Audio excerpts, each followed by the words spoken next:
Buzz Live. Buzz, buzz, buzz, buzz, buzz, buzz. It's Blake's Buzz Live. Buzz, buzz, buzz, buzz, buzz, buzz. It's Blake's Buzz Live. More, hate less, read comics. It's Blake's Buzz Live. Buzz, buzz, babies.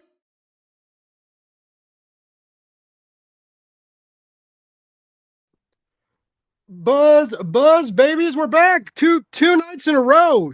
You guys just can't get fucking rid of me, man. That's what happens when you're unemployed. You can just do live streams all the time. It's groovy. It's awesome. I am super excited tonight to be here with Richard Fairgray, and Richard has a really amazing. It's not just a normal comic on Kickstarter. This is a graphic memoir. Well, I guess it's creative nonfiction, right? Because of the octopus metamorphosis kind of deal going on. But yeah, it's something you don't see a lot lately. I love creative nonfiction, and it's very cool to see that in a sequential art narrative, and it's very cool. You're like, you do everything. You do the lettering, the layouts, the line work, the writing. It's, about 145 pages, about 7 issues worth of comic, and you did that all, and you started this in the pandemic, like in quarantine, right? In 2020. Yeah, it was like right at the very beginning. My husband and I were like separated by the lockdown. He was in Canada, I was in LA, and I thought, like, this is the good time that I should be like massively introspective and have feelings while alone in Hollywood. And so I spent like the first 6 weeks. I had made one issue earlier. The first chapter was done like earlier, in between 2 other books. I had a week off, so I just like churned out this like thing that I didn't know what it was going to be for. I had just like always promised my friend Indra that I would write a comic about our friendship, because she hates comics that are, as she puts, worthy. And I was like, I'm gonna make the worthiest comic I can fucking make about like the very special first night we spent together, and I'm going to like put you as the main character, like purely out of spite. And so I had that and was sitting there for like about a year, and then I just decided, like, at the beginning of lockdown, this is the time, and I made the next 6 chapters in, I think, like just under 5.5 weeks. Wow. I was like, I mean, like, we all remember what it was like, right? We couldn't leave our houses and everything was insane. And people who were in more normal places than Hollywood might not know what real, like, crazy COVID origins look like. We had, okay, there were a couple of things going on. One, all of the gun stores started doing home deliveries because everyone was like, scared. And like, I'll be honest, I bought a lot of mace. And then all of the courier companies stopped requiring signatures. And so there were just guns on people's front porches. And so then all of the homeless people in Hollywood were armed. And then at the same time as this, the city council were under investigation by the FBI because they had been taking bribes from developers. And part of that had been that they were rounding up homeless people from Skid Row and depositing them all over other parts of the city in the middle of the night to try and like ghettoize certain neighborhoods, essentially, so that they could do some fun arson stuff and cover it up, so they could get rid of historic landmarks. And I say this like, I sound like an insane conspiracy theorist, but I say this because my office in Hollywood is in a historic building, and like twice I caught people in business suits at 7 a.m. in my building, shoving newspapers into mail slots and lighting them. Wow. And the thing is, what a lot of people don't know about LA is that we have an outbreak of the plague about once every 2 years, but it's always like really confined to Skid Row, and they just kind of move everyone out, clean everything off, treat people, move everyone back in, no harm, no foul. Not a great system, but like better than shipping them all over the city during a plague outbreak and not realizing it. So now we have COVID, we have the plague, we have like no cars in the streets, and everyone's wandering around with AR-15s. So I was very much like hunkered down in my office, and quite often I would like stop working at 2, 3 in the morning, and I'd be like, well, I'm not going to walk home because of all of the danger. So I kind of was just like making it like a crazy person. And it's an 18-month period of my life. I've had this ongoing fear since I was a kid that I was turning into an octopus, for all kinds of like stupid reasons. And I think there's a lot you can read into it. Like, obviously I'm a comic artist, so I leave ink stains everywhere, or like I have 8 tentacles because I'm always working on too many projects, or like whatever else you want it to be. But I think it's largely like I'm physically uncomfortable in this form, and I'm convinced that people are going to realize that I'm a monster if I like relax for a second. And so the book covers it's 18 months of my life where I in not quite in order, but like I get divorced, I steal a boat, I try to disappear at sea, I throw a tantrum in the streets of New York because my ex drives up in a limo with Hugh Jackman, winds down the window and whispers the words, "I'm so sorry, I'll always love you." I go to a haunted post office, I get jerked off by a supervillain at a train station, I move to Hollywood, I meet a nice man at a bird sanctuary, and I try not to destroy him. Like you do, like your normal meet cute love story. I mean, this is like a Lifetime original, just in comic book form, you know. Yeah, I keep getting these calls from Hallmark, and I don't know if I should answer. Yeah, you're like, yeah, I'm holding out for a bigger studio. Shout out to people in the chat. Cole's Comic Claims, what's up? A monster throw up cake. I hope that, I'm not sure what that is, but I hope it tastes better than how it sounds. CK, thank you for tuning in. Appreciate you. John Westoff, thanks for tuning in. John Westoff also has a Kickstarter live for Drumsticks of Doom. Y'all should check that out. It's really badass. But yeah, it's I was really I really dig your art. Because I've seen a lot of, you've been posting a lot of pages and stuff since I've been following you, and I really enjoy your art. But you know what I really came to like your storytelling as well, but like I love your lettering. Oh my God. I really got into your lettering, and there's one part kind of in the last couple issues where you're walking around thinking all the stuff you have to do when you go to like the sex club, and like when your thought bubbles start colliding with each other and everything's like kind of overlapping and everything's running together, and like there's just so many things are so identifiable and relatable in this memoir that I didn't really expect, right? Because I'm pretty vanilla, and my sex life has been fucking boring. I've definitely never been to a sex club. I've never had sex in a bathroom. I'm missing out on a lot of life, but the way that it's you, so that you're navigating through these different moments of your life, and like how unsure of yourself you are sometimes, even though you are finding success and you are getting these comic gigs and you have work and people want you, and you're having these sexual escapades and stuff, like it's just like there's like a insecurity there that like so many of us can relate to, like you mentioned, this fear of turning into an octopus, like that's very unique to you, but the idea of like no one can love me because I'm a monster, I belong like buried under hundreds of thousands of gallons of water in the ocean, right? Like I don't deserve to walk the surface, kind of thing.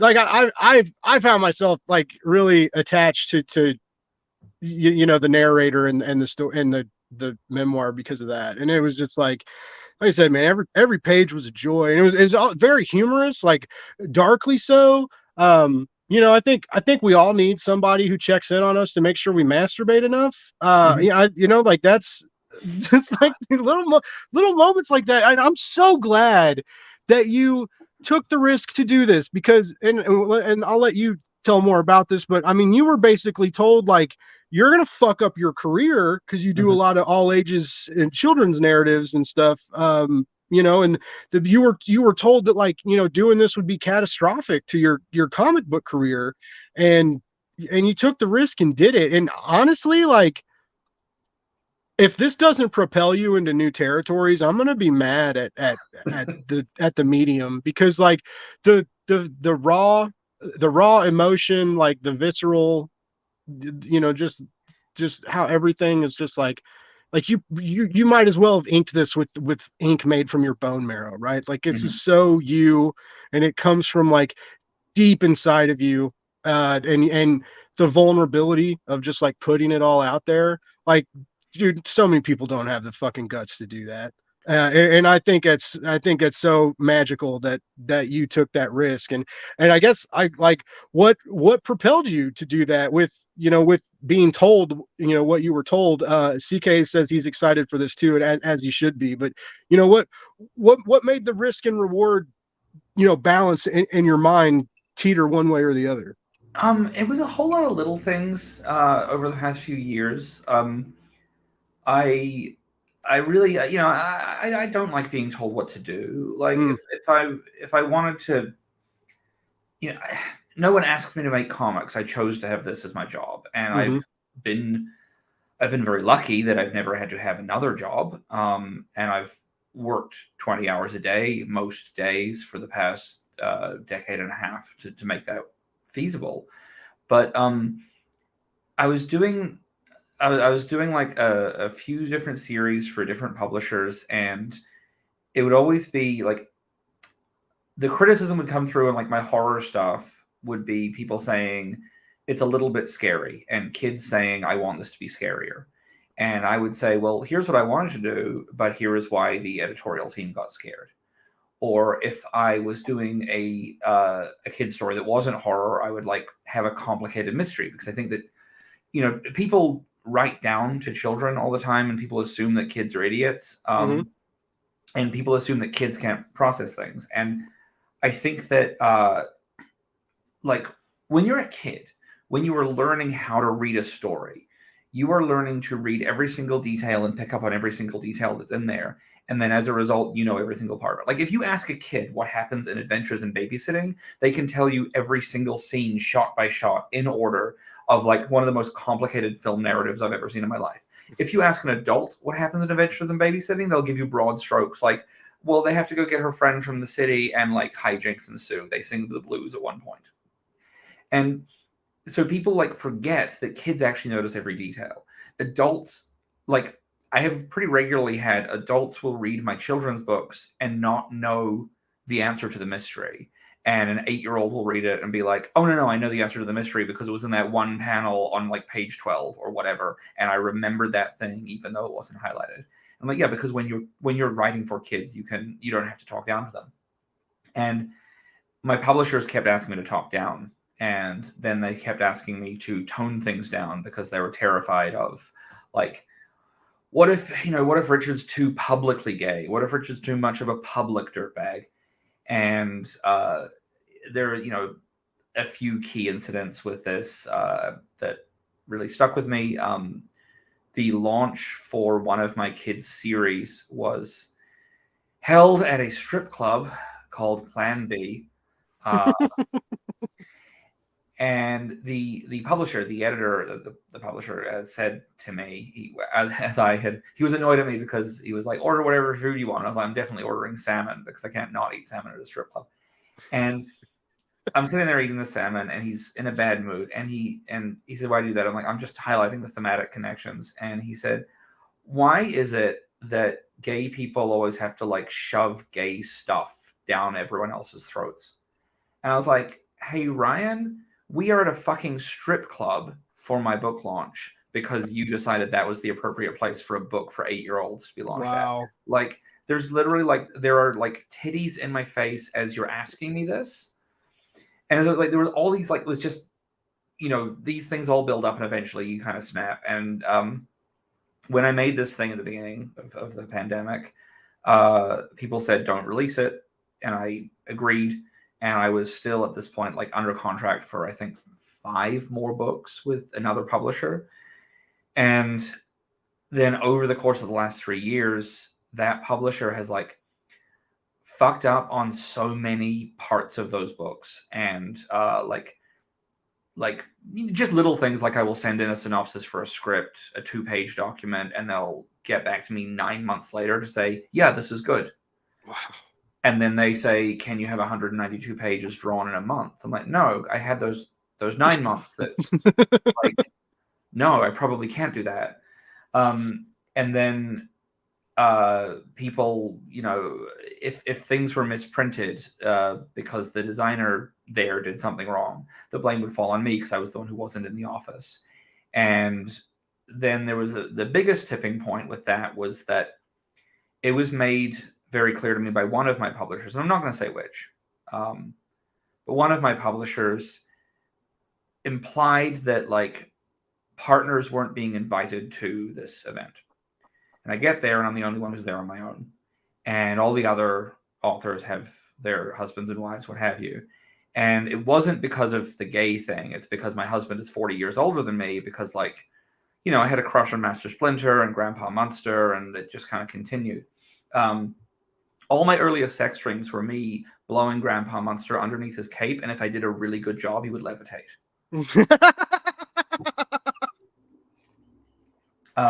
Yes. That's phenomenal. Sexiest man alive. Where was that? That should have been a scene. Splinter made the cut. Splinter showed up in the octopus, but no Daddy Munster. What?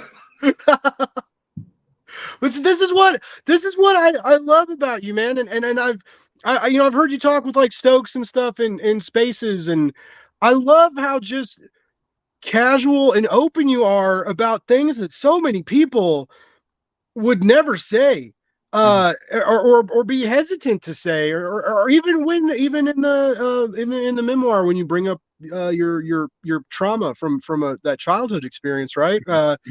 It's just like you're like, I'm fucking Richard, and this is my fucking story, and like, do you know, like, for real, man? Do you like, you know how inspiring you are? Like, I'm so serious. Like, it's been a long time since I've read anything like The Octopus, right? And most of what I'm familiar with is when I was in my MFA program, and I was tinkering with creative nonfiction. I was a bouncer at a bar, and I was writing about working in a bar with all these beautiful women and doing cocaine all the time, and being a fucking idiot. And I found I won a writing award. I won it from my own university, but I won $100 and got an award. So I mean, like, I get to say that now, and right? Back in those days, that'd get you some good cocaine. Yeah, it was. Not anymore. Now these days in the Midwest, that'll get you a gram that'll probably be like 0.2 short and stepped on to all get out. But anyway. Hey, listen, the first hit of fentanyl is always free. So but I just like, it's so, it really is, man. And I hope, I don't pray, but I'm going to say this, like, I pray and to your backers, and when people get this comic in their hands, I hope they have the same experience with it that I have, because this could teach so many creators so many things about when to take the risk, when to not care about what other people say, when to just like really embrace your true self and like put it all out there. That's rare, man. Like, so many people are so scared to do that.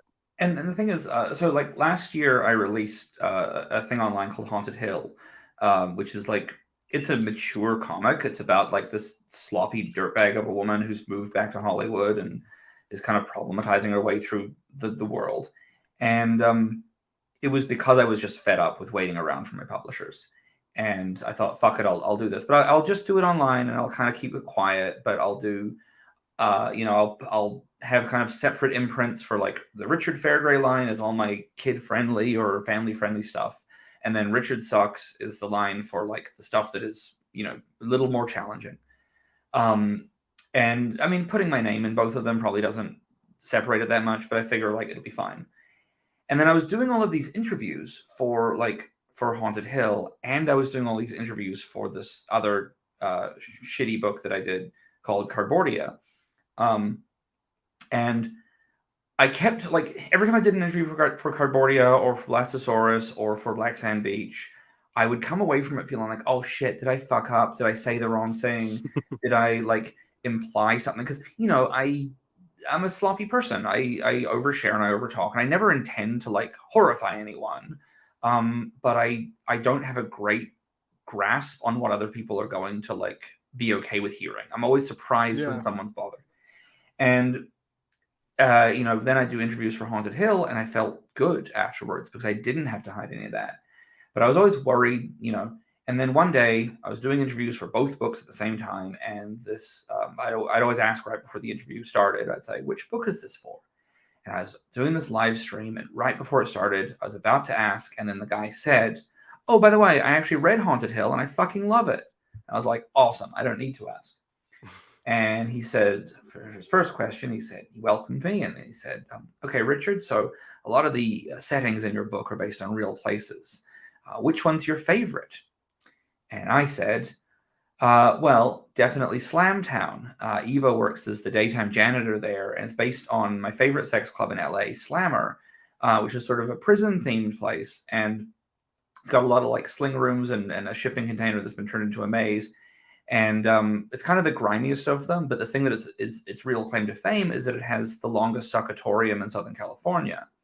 And he looks at me a little confused. And I said, "Oh, a succatorium is like a long wall of glory holes. At Slammer, it's mostly bars. So you can't wear your glasses because they will get like pretty banged up if someone's really like going to town on your throat. But what's cool about this one is it's split level. And so the guys getting sucked go upstairs, and the guys doing the sucking are like they're walking out at ground level. And so you can stand up and suck all the dicks because you don't want to be on your knees at a place like Slammer because the floor gets pretty fucking gushy." And he then said, "Okay, but we're talking about Cardboardia, which also has some real life places." I was like, fuck. Like the thing that I'd been worried about happened. And afterwards I was like, you know what? It didn't matter.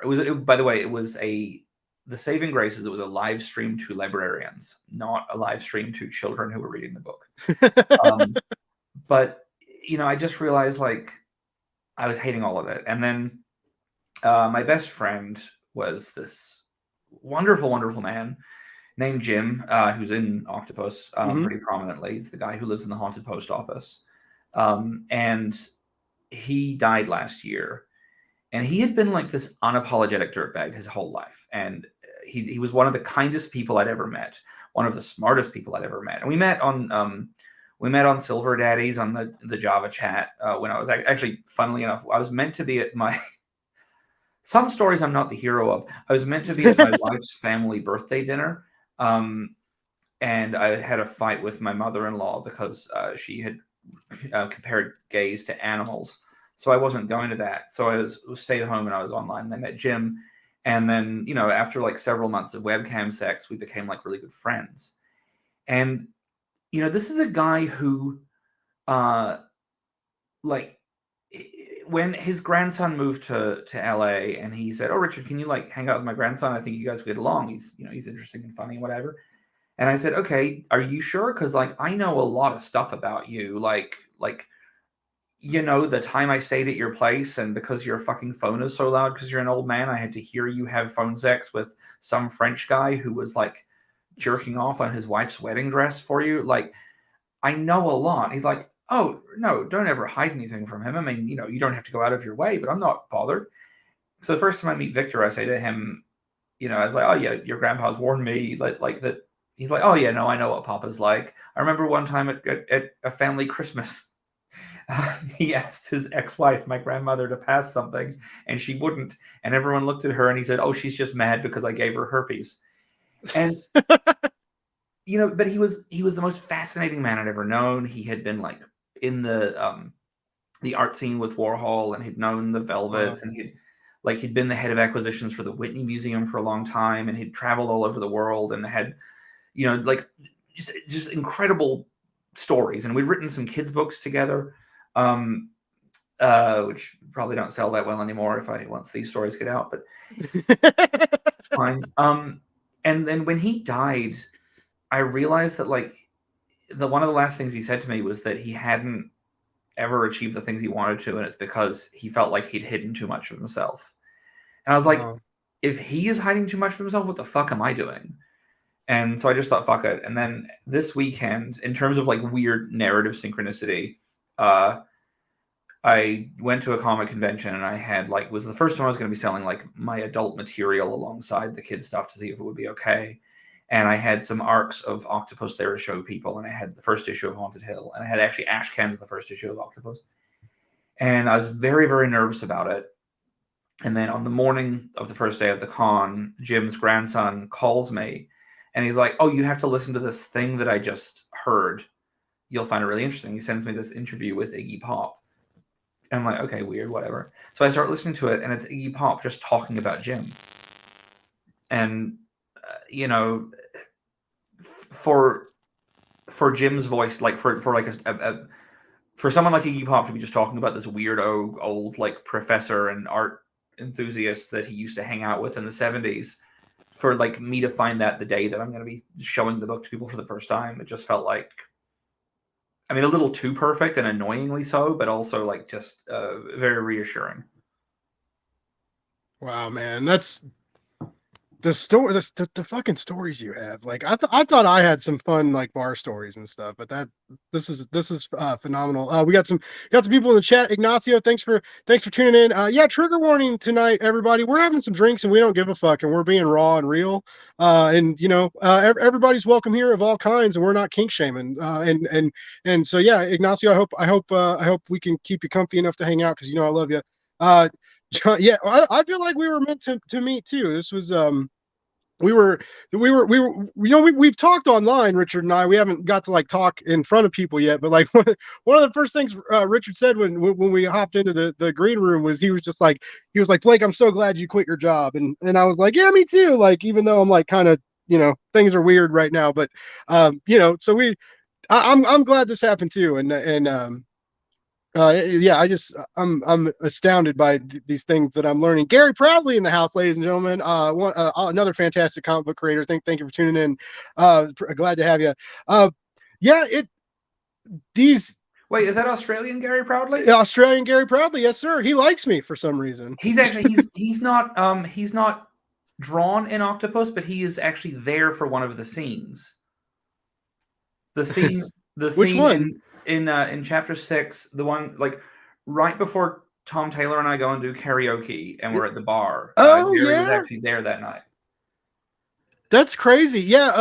I ended up getting pretty tight with David Hazan. He's been on the show a few times, and we chat sometimes. And David introduced me to Gary, and yeah, Gary was on the show once a while back too, and that's crazy. And I love that.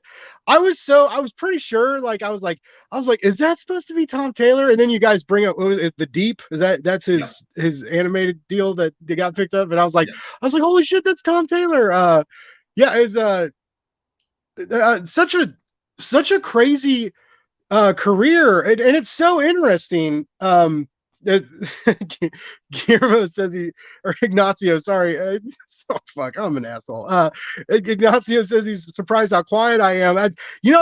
I always love my guests, and I've been very lucky with the people I've had on my show. They've all been very interesting, but I very rarely have people shared stories such as Richard in the not even half hour we've been live right now. So I mean, like, I'm just astounded. We had a fucking aisle of glory holes, ladies and gentlemen. Like, we don't get that on Blake's Buzz. And glory holes are so interesting to me. I used to be really into the carving of them. Yeah. The actual make, care must be taken when glory holes are constructed. Like, you don't want splinters there, on either end. You don't want gum or lip splinters, and you don't want dingle splinters either. Like, that can't be comfy. Here's my question about the glory hole. All right, let's get into it. A lot, right? The first person to make a glory hole had to either have the thought, I bet if I'd made a hole here, a dick will come through it. Or I bet if I made a hole to put my dick through, someone on the other side would just be like, yeah, I'll suck that.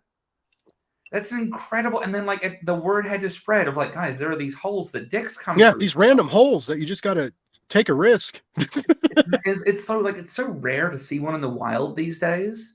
But I don't know how the messaging gets around.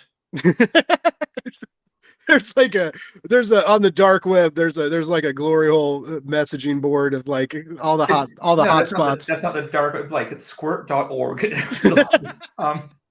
It's it's one of the greatest websites because when you know it. There are a number of jokes about it on Community because obviously one of the writers on there knows about squirt.org. it's like pre-Grinder gay hookup site where you can like search your area for like public bathrooms, truck stops, like certain areas in libraries where you can go to fuck in secret. Wow. It's a wild thing to exist, but I was very grateful for it from the time when I got the internet at 14 to the time that I got a smartphone. Gary, thank you for reminding us.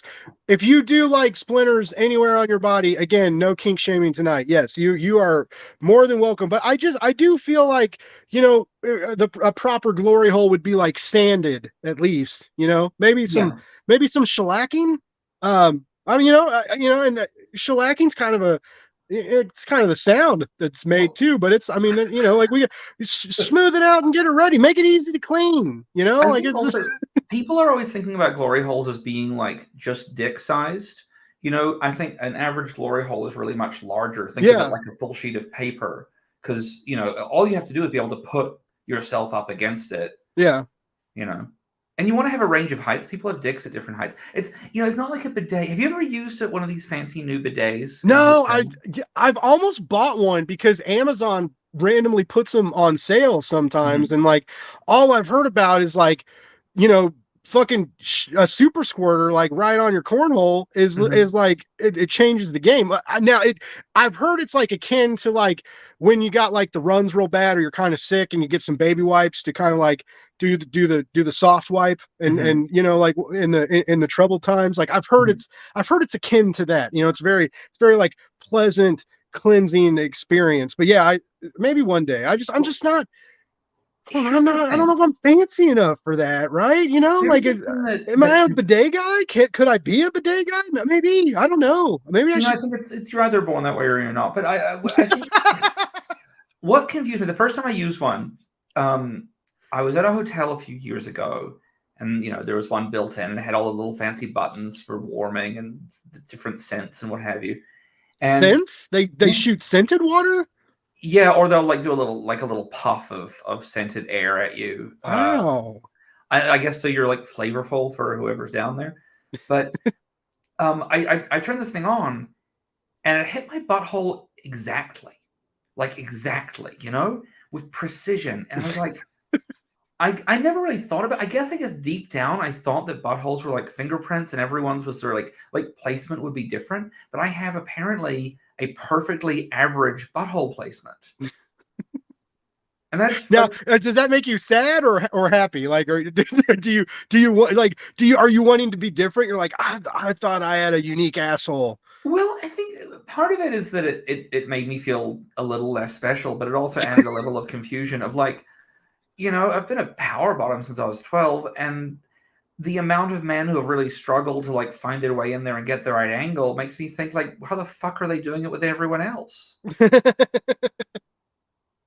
That reminds me of a scene of like the one of the bathroom scenes in Octopus, which made me like, I laughed. And it wasn't because I was like uncomfortable but you're like the dialogue of that scene when he's like, it's the ship captain, I think, right? And he's talking to you, and he brings up Moby Dick, right, which you mentioned it previously is like a very important work of literature to you, which is also crazy because like I somehow went through high school, they never made us read it. I went to private school though, so they were more into like making us read the Bible and do weird shit and go to church every Wednesday instead of like read like iconic literature pieces that so many people read growing up. But anyways, like you're like talking to the ship captain and you're thinking about work and you're distracted. And he's like,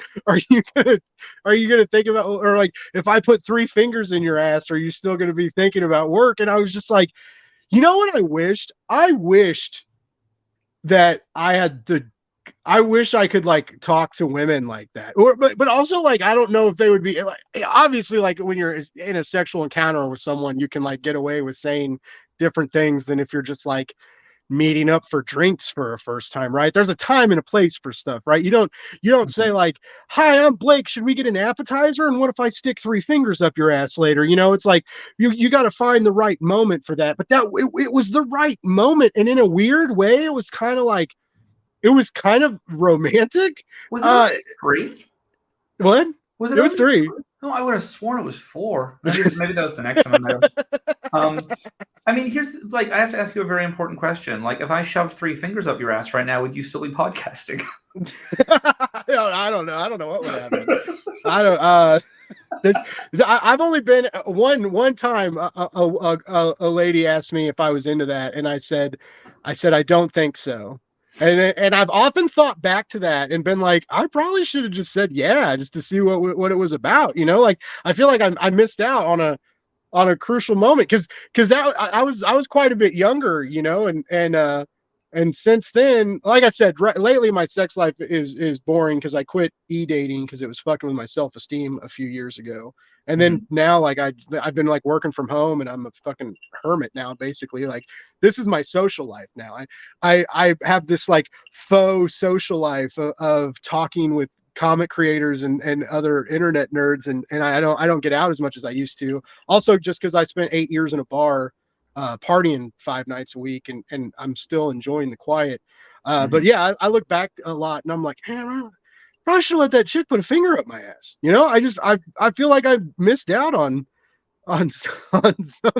Yeah, I think that like societal homophobia, which is, entirely comes from misogyny, because like the fear of being seen as gay is the fear of being seen as feminine because you are the one being penetrated, and that's a much bigger conversation of everything that's shitty in the world. But like the karmic retribution of that is that like 99% of straight men will never know the joy of having something shoved up their ass and how good it feels for sex. Yeah. I've heard that. Well, and some homosexual men don't like or will refuse that as well. Like if you like subscribe too much to the top persona, like I mean even they'll shy away from that. Okay, I may be off base there, but that's what I saw it in a movie or something. Listen, just between you and me, I really wish that we could, like, just sexually, I wish we could go back to like the specific level of homophobia of like 10 years ago, when an awful lot of like half-closeted gay guys were not willing to admit they were bottoms, and so they would just be like aggressive tops. Because now that it's okay, now it's far more okay, tops are like 1 in 1,000, and we're all just clawing for them. I was like, you know what? You get out your repression on me. That's absolutely fine, buddy. Go to town.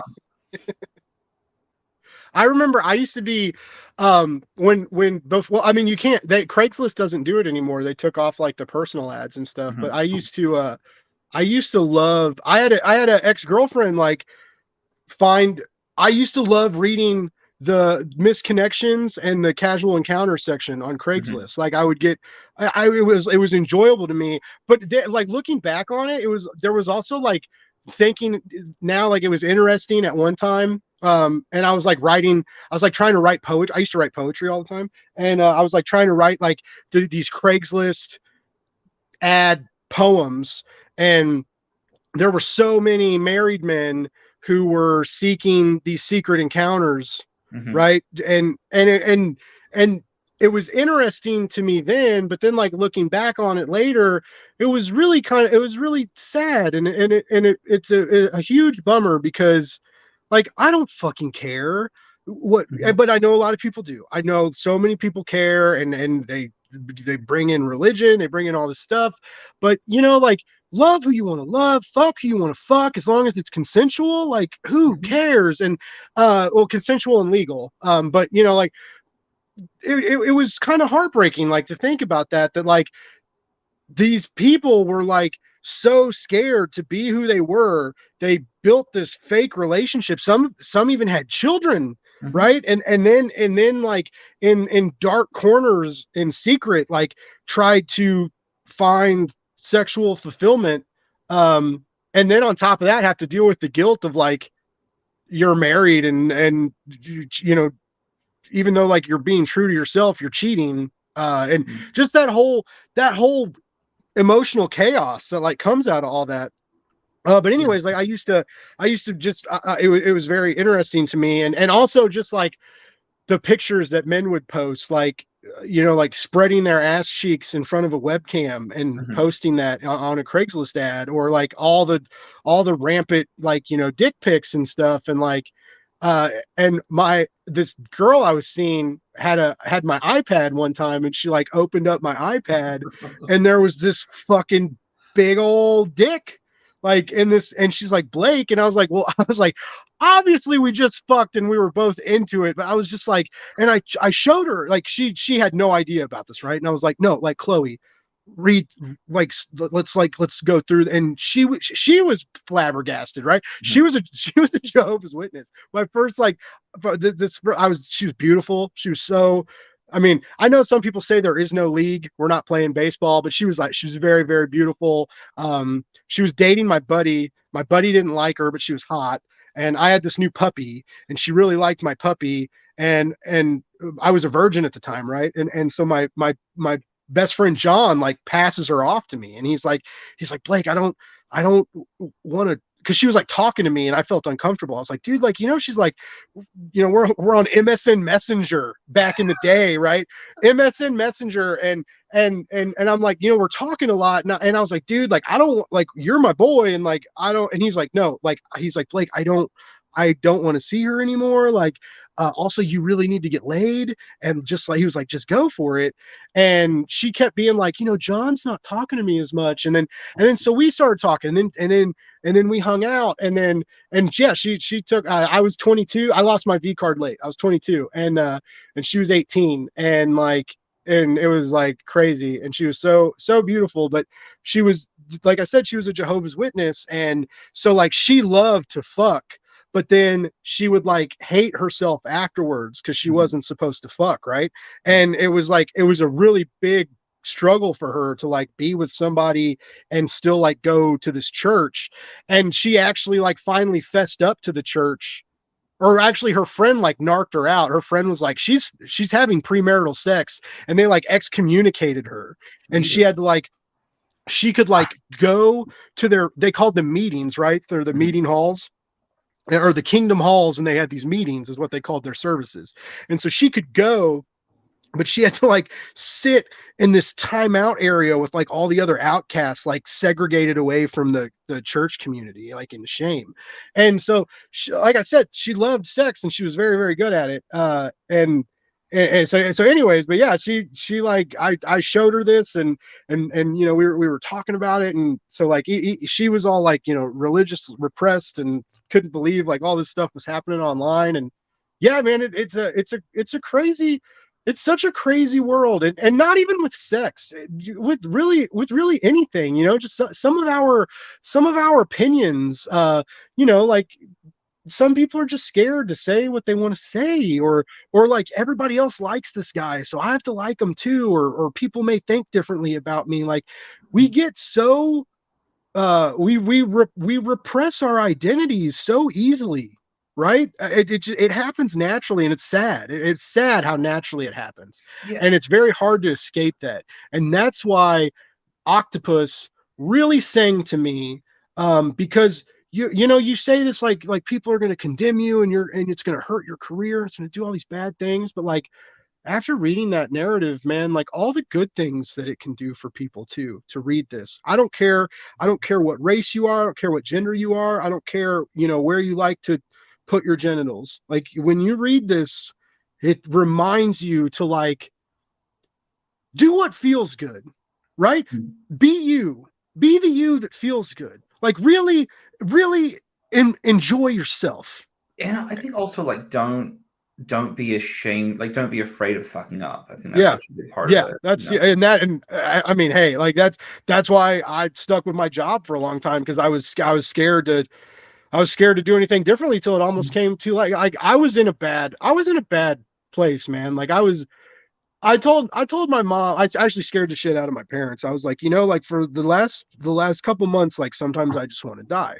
And Mhm. I don't think I was going to hurt myself, right? I don't think it was like that, but it was like, it was like if something bad happened to me, I don't know if I'd care right now because it's just like I feel stuck, I feel used, I don't feel like a person all the time. Yeah. And it took a lot for me to realize that like I'm worth more than this and I have to I have to get out of this. I have to change. I have to take a risk. I have to take a risk and do what's best for me. And it's still scary right now. Yeah. But just to like again, so many things I found to identify with in octopus. And like the tentacles, like all these different points that we can latch onto and the suction that Mhm. right like that can like grab us and not let go. Yeah, there's so much. That's such a great metaphor because that's what I kept thinking about. You know what I kept thinking about, and I still can't really make sense. Is there's a really beautiful video. I don't know. Yeah, because octopuses are like chameleons. They can change colors, right? Yeah. That's not. Yeah, that's an octopus, not a squid, right? I think it's honestly, I don't know. I'm not great on sea creatures. I think they're I basically the think same it's thing. there's all right, I'm pretty sure it's an octopus. It might be a squid, but there's a video of like an octopus dreaming and it's sleeping in the ocean and it's beautiful. It's like it almost looks fake. It's all these colors like wash over it continuously and Mm. it's floating and it's not moving very much in the ocean. It's so peaceful and it's just changing colors and it's having a dream. And I kept thinking about that like reading this because there's parts of this narrative where you see it as monstrous. There's such a great scene when you meet the new guy at the end and you're Mhm. scared of it being too real and you're scared of ruining him Yeah. and you reach over to like cuddle him in bed and see yourself as like wrapping all these tentacles around him and then the scene changes to just you and you actually end up not reaching out for him Mhm. after you see that and then it's taken away and you end up not reaching out with your human hand That was and the hardest one. So the guy in that story is Ray, my husband, oh is and okay I didn't know um, that that's so cool yeah, so it oh worked fuck out. love is real that's so But dope and you're fairly happy right I I'm mean not. I'm actually very happy. Like I'm that's very so cool unhappy with man lots of aspects of the world right now. But like I'm not. I mean, relationship wise and in myself, I'm very happy these days. But what was so hard was because we were separated by the lockdowns, having to like work on a story about how when we first got together, those like it's not really covered in the book, but it had been like a really big deal for him to come down to LA. Like it was a big risk for him. He hadn't really taken a chance like that on a relationship for a really long time. His his previous, I'll just say husband because they were essentially married before it was a legal thing, had like, dropped dead in front of him 25 years earlier, and he hadn't really been in a serious relationship since then. And then he met me at this fucking bird sanctuary in New Zealand. Because, and like, by the way, the reason that happened was because I had bumped into this couple that I had a three-way with when I was a teenager. And every time I would see them, I would have sex with them again because I was determined to have good sex with them because the first time one of them fell asleep you fell halfway asleep through. while you Yeah. were blowing him right Yeah, so I've got to make up for that, right? So I go out to lunch with them and they introduce me to this guy who is like a friend of a friend of a friend or whatever who's in town judging a dog show. Anyway, so like he comes to LA when I'm there and I'm pushing him away. I'm pretending to be busy with work. I'm staying up when he goes to bed so that I can like keep working on shit that isn't urgent at all. Like it's just comics. yeah And I wasn't ready for a relationship. I wasn't ready for someone who was willing to travel to see me. That freaked me the fuck I out. bet that's when I had, shit happens though right is like when you're not ready when you're yeah. not expecting it life kind of throws that at you sometimes But to then to be like drawing that at a point where we were actually like separated by something that could have killed us was like awful. So it's like, oh, right now I would give anything to get those like 3 or 4 days back. And instead I just have to like draw it and live in that moment. The thing you were talking about before about Craigslist, I have had this like experience all over the world. I've been to sex clubs in a lot of places, and there's in every country, every city I've ever been to, there has been at least one person who will kind of walk over to me silently, and I'll start to like, do some things, and they will just hold me and weep uncontrollably. Wow. And I have never had sex with anyone under 60, any man under 60. And so, I have a type. So like it is all older married guys who are just stuck in this thing, and this is the place where they come to like escape, and they're getting some affection, and it's too much for them, and it's heartbreaking, but also like it's never what I'm there for, because like I'm there to suck some dicks and maybe get fucked and then go home. I'm not there for a deep personal connection, because the other side of it is that like sometimes when you only have sex with men over 60, they have some bad opinions on things, and if you have a conversation with them, you realize that you've had it ruins it, right? And but the thing is, like, this had happened in London, no surprise. New Zealand, no surprise. All over Australia, a little more surprising, not that much. And in various places around America, Canada, Dubai, Hong Kong, Germany. It had never happened in LA.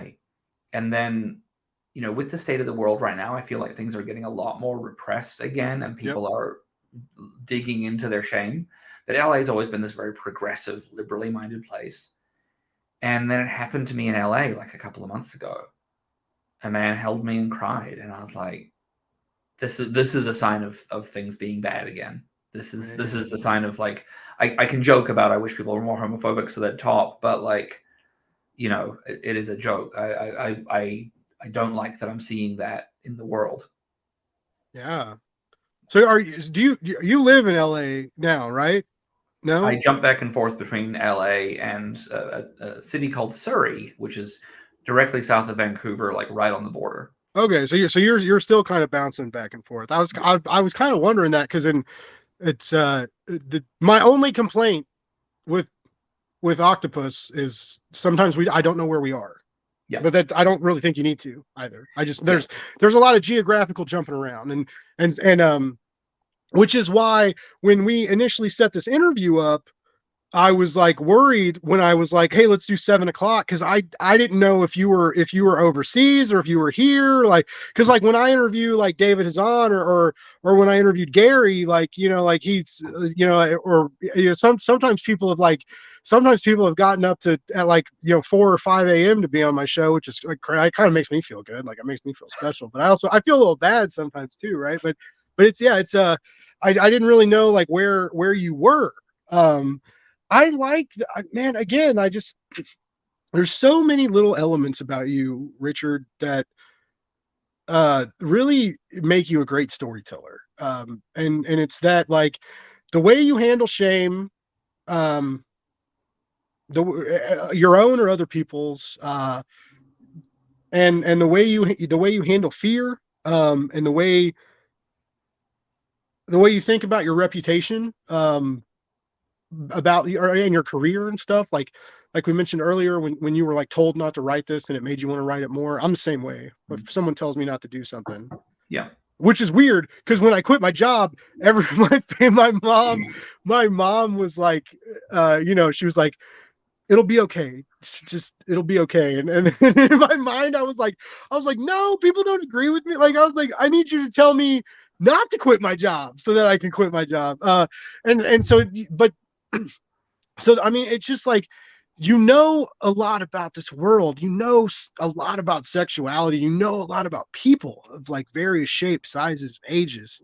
And we see that in Octopus in so many ways. Like, I read a lot of comic books.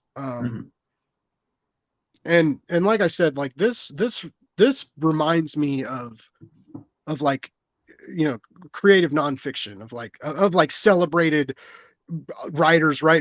Because what's fucked up is if you wrote like essays about this, like if you had a collection of essays, it would be like praised. Like people would be excited. They'd tell you to write more of it, right?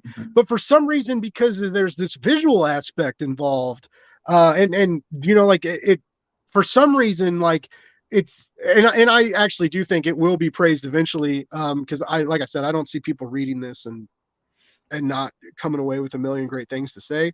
But it's interesting how, like, if you wrote a collection of essays about your homosexual experiences, spreading across numerous borders, like I'm thinking about the story you just told, about like how, years ago when these repressed men would hold you and cry, um, terrified to be themselves, right? And how like that got a little bit better for a while, and now in 2023 or 2022, someone grabbed you again and cried, and you're like, things are going Yeah. backwards. Yeah. Like that would make a great essay. That'd make a great piece. I would also make a great short I mean, that you could draw. But to be fair, like the response, the people who have read it, everything has been, the only people who are going to be bothered by it are the publishers who put out my children's work. oh, okay. And So I think, you are getting good responses from people that oh have read yeah, the narrative. Okay. yeah. I'm I so glad. actually, I'm I so glad, man. I showed It's so fucking good. I showed the arcs to some people over the weekend, and I actually got on the Kickstarter the like make 100 prize reward of it all is it's a special edition like foil stamped version. Is that And the picture you posted today or yesterday? The foil stamp? yeah, Shiny cover? yeah. So it's a tentacle flipping the lid off a bottle of Yeah. poppers. It's beautiful.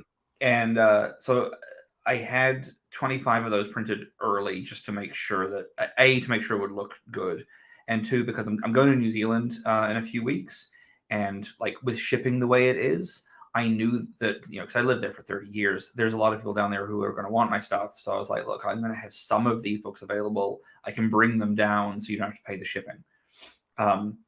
And I sold a handful of them, like, in advance, and then took them to this convention in Vancouver, whatever. That's a long, boring way of saying some people have now read it. And over the course of the weekend, I had someone come to me, like they went and like sat down and read it over like lunch at a convention, and they came and like just hugged me and like told me like how much it meant to them. Later that day, I had someone come and tell me they'd read the first half of it, and they said they didn't know how to feel. The next morning, they came and told me that they had like bought a ticket to leave Canada forever because like I'm hoping, because I changed their life in a good way, that they wanted to like do something. So I feel like it's having the right impact. I think it's just going to be the same people who think it's going to be pornographic. There's two dicks in the entire book. Yeah, there's not a. I thought, especially because the first dick we see right away, right? We get that which is it's heterosexual pornography, which is the first sex that we get in the graphic narrative.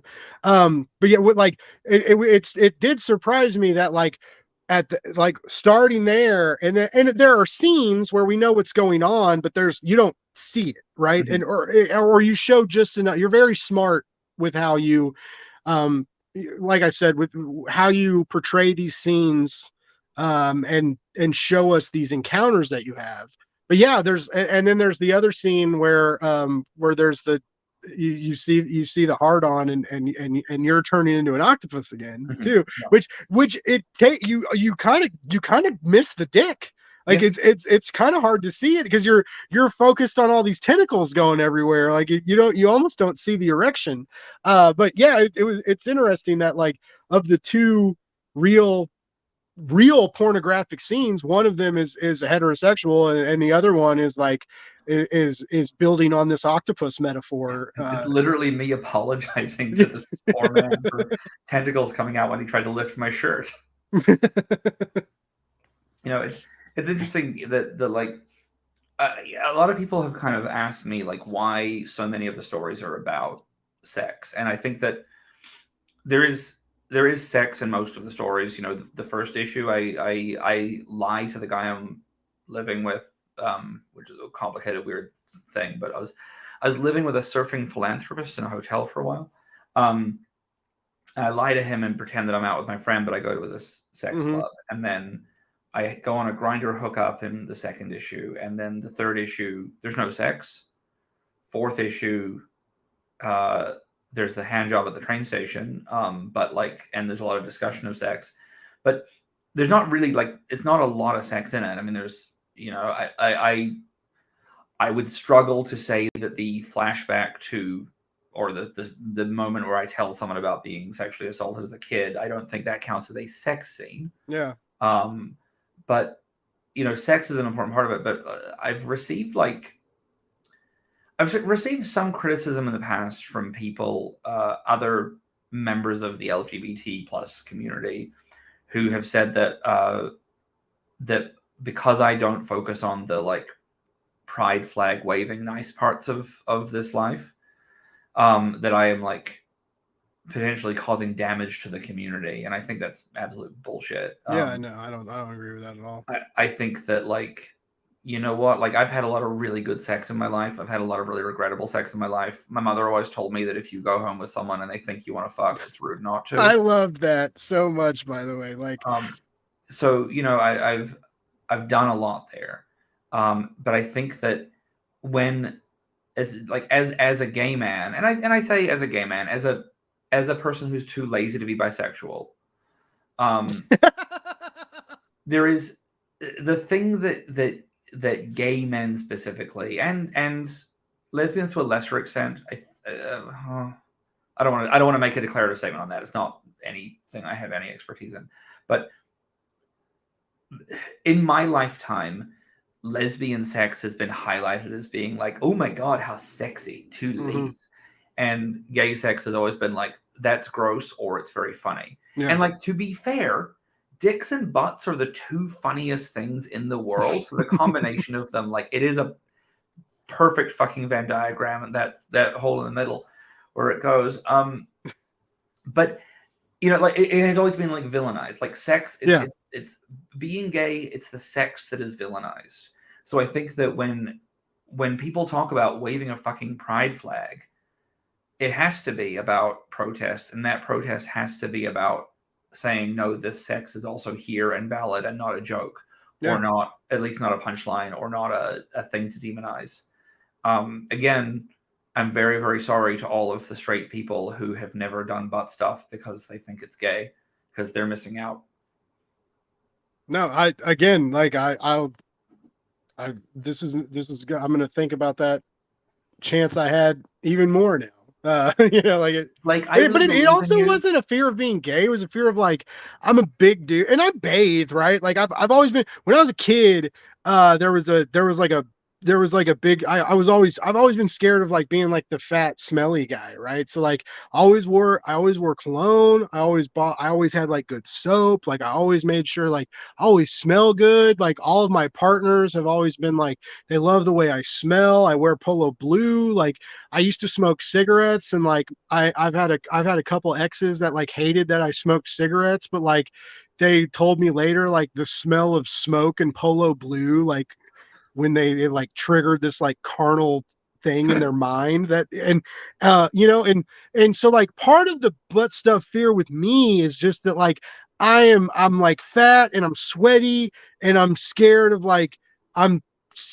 being like gross, in the sense of like, yeah, like I'm like, you know, like did you know, like if it really was going to go down, I was with a partner and she was like, we're going to do ass stuff tonight, and I was like, I'm going to take a longer shower, I'm going to make sure it's like some things, you know, like I'm going to go be real thorough about it, and like if I got to like plan on it, right?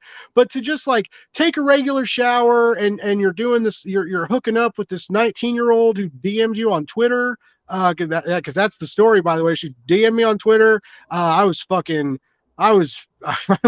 31 and she was 19. I know that people will get mad about that, but it was husband legal is 77. I'm not going to judge.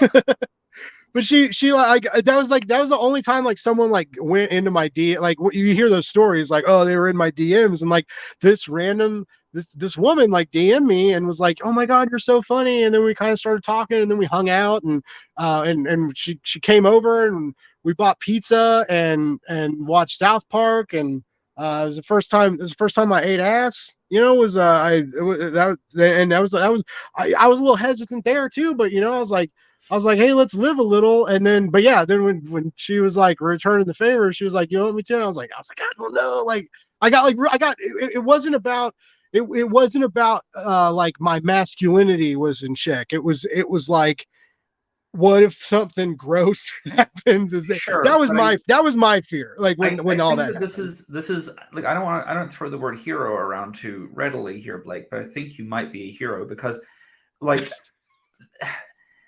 okay, I'm going to tell a story that isn't one of mine.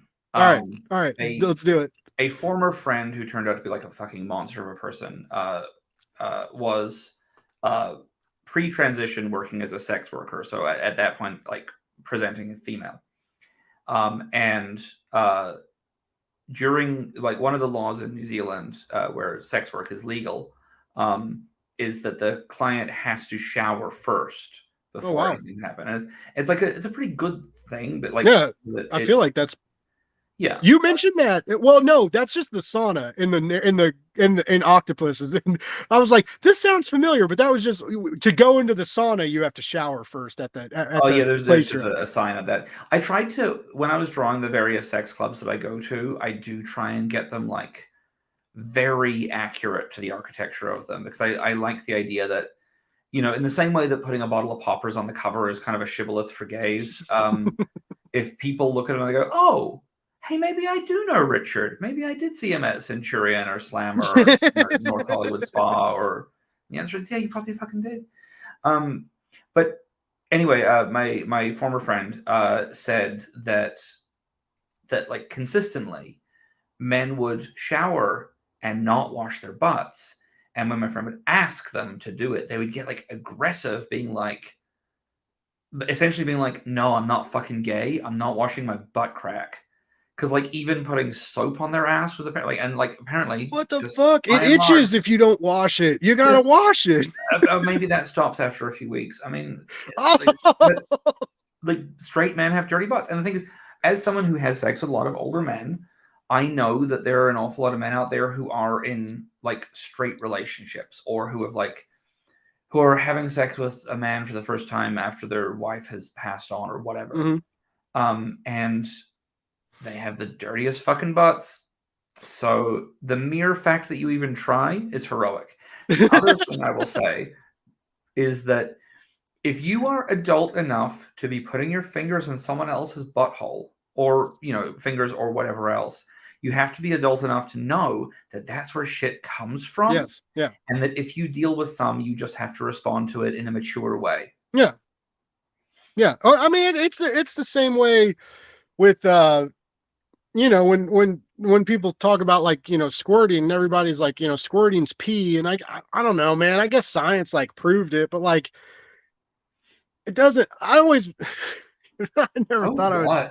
This is so kind of liberating for me, like just to talk about some of this stuff live, because like fuck it, right? Like who cares? But Like, I think we can all admit that, like, pee is. I mean, if we were to list the grossness of bodily fluids from like worst to best, I think that honestly, like shit and earwax are pretty closely tied.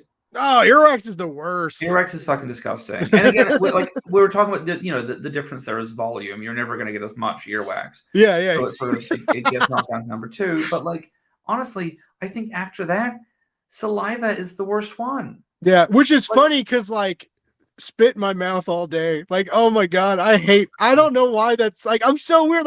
I love sloppy French kissing. Like, oh my God. And like, yeah, I don't, I'm, you know, whatever. But yeah, like we got some comments. Like you are so hard to live stream with, Richard, because like I am infatuated with you and I keep ignoring our viewers. Gary says Richard is the only person he's ever met that can throw away. I was living with a surfing philanthropist for a while, and then move on and not have to go back to it. Ignacio says, "Don't miss on the prostate orgasm." Maybe one day I'll get back. Travis Gibbs in the house. Thanks for tuning in, Travis. He says he doesn't wipe his ass good enough to be a respectful gay man. Travis, I feel like if you had a smelly asshole, I feel like your wife wouldn't let you get away with that. I don't know your wife that well, but I feel like she's, from what I've seen her communicate with you and some of us, like you know, she's yeah, she's gonna call you on your shit, literally. She's literally written a book called Cottage Cheese. Where do you think this is coming from? All right. Speaking of piss, I'm gonna go do that while you talk about comment things. I'll be right back. All right, cool. Yeah. Well, shit. Now I'm by myself. Guys, I don't have as good of stories as Richard does. I don't. I'm so glad people are tuning in. This has been a really cool episode. I can't praise Octopus enough. It really did. It really did open my eyes to a lot of things. And I don't want to talk too much because I definitely want to make sure like Richard's here when I say when I want to talk about the ending, and I want to make sure he hears about it so that he remembers forever like how appreciative I am. And I want him to remember this Blake's Buzz interview. But this has been like this is what I think of like when we do live streams. Like I know like I run my mouth and I get weird and I get sidetracked, and it's a running joke of how I go off topic. But like this is what I love and I live for. I love comic books. I love talking about comic books, right? But like I love it when we get sidetracked. It's funny. Ryland Grant emailed me today. And he wants to come back on and talk about his new Kickstarter. But he goes, Blake, I want to talk about the Kickstarter in the end, and then I want to touch on it, or I want to talk about the Kickstarter at the beginning, and then I want to touch on it in the end. But in between that, I just want to like talk about like cool shit, nerd out. And he was like, you're that guy. You're that guy that like I communicate like that with. And it meant so much to me, and I like it meant so much to me like I couldn't even reply to his email yet. I had to like think about it. And like so yeah, Ryland Grant's gonna come back on the show. But it's so invigorating to like, I do love talking about comics, but this is what I live for. I live for these moments where we talk about a comic and we spin off into politics, into sexuality, into religion. Like life is fucking short. Like let's talk about things that we have questions about. Let's ask questions. Let's have a meaningful discourse, right? Not just some like hot take Twitter bullshit, right? Like let's get into it. Let's like snakes, like let's shed our fucking skin and turn into something new every now and then. Here's the thing, like again, I don't like to use the word hero, but like the fact that Ryland said that, like Ryland, I love Ryland. He's good people. He's he's just a really fucking decent. He's really smart. He's really fucking smart too. Like he blows my mind. Someone and you're like, oh, if shit was going wrong in the world, Ryland is the person I would inherently trust. Like he's that, right? Yeah. But he's also one of the people who is the most focused professionally I've ever met. He is able to talk very directly about exactly what he's doing, and like he can like boil it down in a way that's like, oh, I understand it. Oh, you can see it in his work. He's making the work to be a specific thing, and he's nailing it. So for him to want, like, I'm a sloppy disaster piece. I will talk with you about anything all day long because I'll get distracted. For Ryland to be like, Blake, you're the person I want to nerd out with, that means something. Yeah, yesterday was an eye-opening experience for me. I know you guys deal with imposter syndrome in different ways. I very much have. I'm really, really bad about looking at numbers, right? Mm-hmm. Like I wish right now, there were 15 people in the chat asking questions, mm-hmm. but I also don't, because that would distract me from the conversation that you and I are having. So mm-hmm. it's a double-edged sword, but like there are so many times where I see people, like my podcast doesn't get 1,000 downloads a month, right? Sure, mm-hmm. wish it did. But it doesn't. And I see other podcasts that do. And I get so caught up in seeing other people, and a lot of my friends, like I'll celebrate their successes. Like I'm not that petty, but I get caught up in metrics a lot, and it distracts me. And a lot of times, like I think that I'm not good enough. Like I'm doing something wrong. I'm not, like some people have told me like my live streams are too long. My interviews are too long. Like I need to do shorter content. Cole, by the way, if you hear this, I'm not calling you out. You're not the only person that said that to me, but like so many people are like, like an hour and a half interview. Like I have shit to do. And it's like, yeah, you could watch a fucking hour episode of something that's not going to really do anything for you, and you're going to play on your phone for Also, you're 45 not gonna minutes. get information. Like, you want 5 minutes of information from these interviews. Like, people want to know, go to kickrichard.com. You can back me. Right? But like, you can. This is about, you want to have something playing in the background so you feel like you have friends in the room with you. It's the same fucking reason you watch The Simpsons with audio commentaries. Maybe just me. But like, here's the thing. Like the reason that I have ended up being on your show was because I said to Charlie Stickney 4 months ago, what are the shows that are good to be on? And he said that he always loves being on your show because like it's Oh, shut up. it's No, the he most didn't. enjoyable train ride. You always know it's going to end up being a wreck, but it's going to be a fucking delightful wreck along the way. And I was like, oh, that's actually me. That's actually where I want to be. Wow. It's you. It's keeping it geekly. Cody is a fucking legend. Cody's awesome. He's good And people. it's Kurt Sasso with Two Geeks Talking. Like, all of us are in a Discord now with each other, like hyping each other up. Like the three, it's kind of like I feel like we're kind of like the Holy Trinity. We're all we're all trying to beat the Twitter algorithm by like retweeting each other's interviews and stuff. But yeah, I love Charlie Stickney. But here's the secret from a creator side of it, right? I am doing this show right now. It's 2 days before my Kickstarter ends. Yeah. I don't know. I am blind enough that I cannot see how many people are actually in the chat or watching or whatever, and I do not give a single shit. What matters in terms of the professional part of it is me being able to go on twitter.com and say, I was on a thing. And then people who will never, ever watch anyone's thing, no matter who the fuck they are, will go, oh, someone interviewed Richard? He must be a big, important, good boy. I should throw money at his book. And like, I can say this because they'll never know. Yeah. And it's like, I think that 99% of the time when we do interviews, when we seek reviews, no one reads reviews. We look for reviews so that we can say we got reviews. Yeah. All people want to know is that someone like people do read my reviews though. I do have a good Substack readership, but that's just because I'm a good writer. But that's fine. Like but see, Substack is different again because it's coming to people's email. It's not going to like a website. Like I got a review. Okay, I did a little experiment. Okay, I got a review that was like abysmal. Like this is for a book from a while ago. Like this person just fucking hated my work. But here's the thing about it. Hated your art or hated your writing? Oh, it was both? A combination.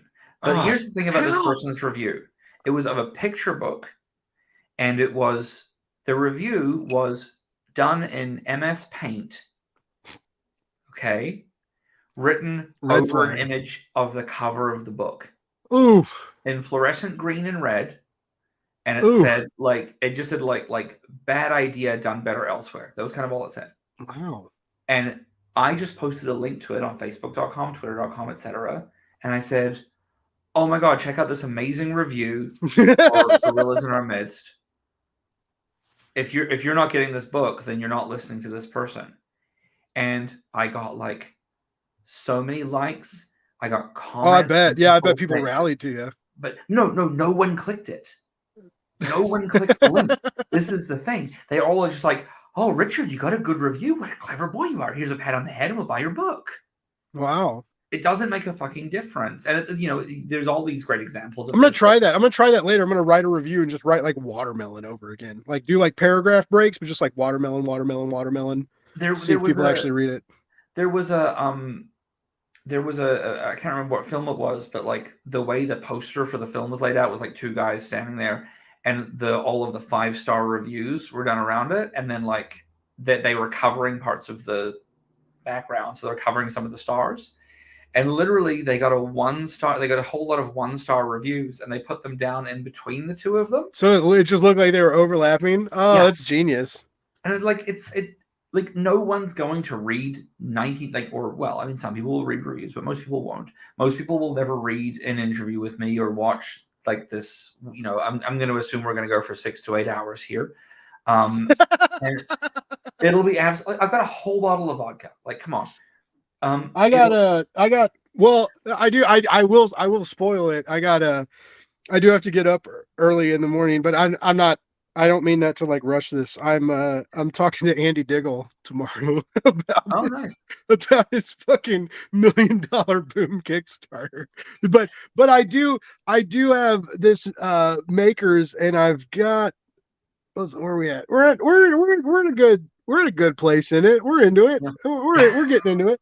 But to go back, like I really do have imposter syndrome, and I'm trying to get past it. And even yesterday, man, like, yesterday I asked for help. I did. I got online and asked for help, and and I've almost raised $2,000 in Jeez. 24 hours of people willing to help me buy a new laptop and help me get things to make Blake's Buzz better production. Mhm. And uh none of it. My sister is the only person in my family that donated. So I mean, my sister gave me $20, and I gave her shit because I told her I have a 2013 MacBook Air. One of Oh, the that's what I'm speakers. talking about right now. Yeah. I literally just then thought, how can I show Blake a picture of this? But it's what we're filming on. So my sister donated $20, and I was like, hey, and the MacBook Airs, like, you can sell them on eBay for like, $200 to $300 still for being 10 years old. And I told my sister, I was like, hey, spending $20 on a new lap, because I told her, like, like, I'm gonna get a new laptop. My sister's not doing content creation, right? But she has her cell phone. Like, she has no computer, she has no tablet, she has her cell phone and her fiance's gaming computer. And so I was like, if this happens, like, I'll give you my old MacBook Air. And it's lasted 10 years, and it did me wonderful, and it helped me launch the podcast. It helped me launch Blake's Buzz. It did a lot of things for me. And so, but my sister was the only. Well, my aunt gave me $100. She sent it to me. My aunt saw the campaign and sent me $100 via Venmo. And she was like, I sent you this Venmo to help you with your studio.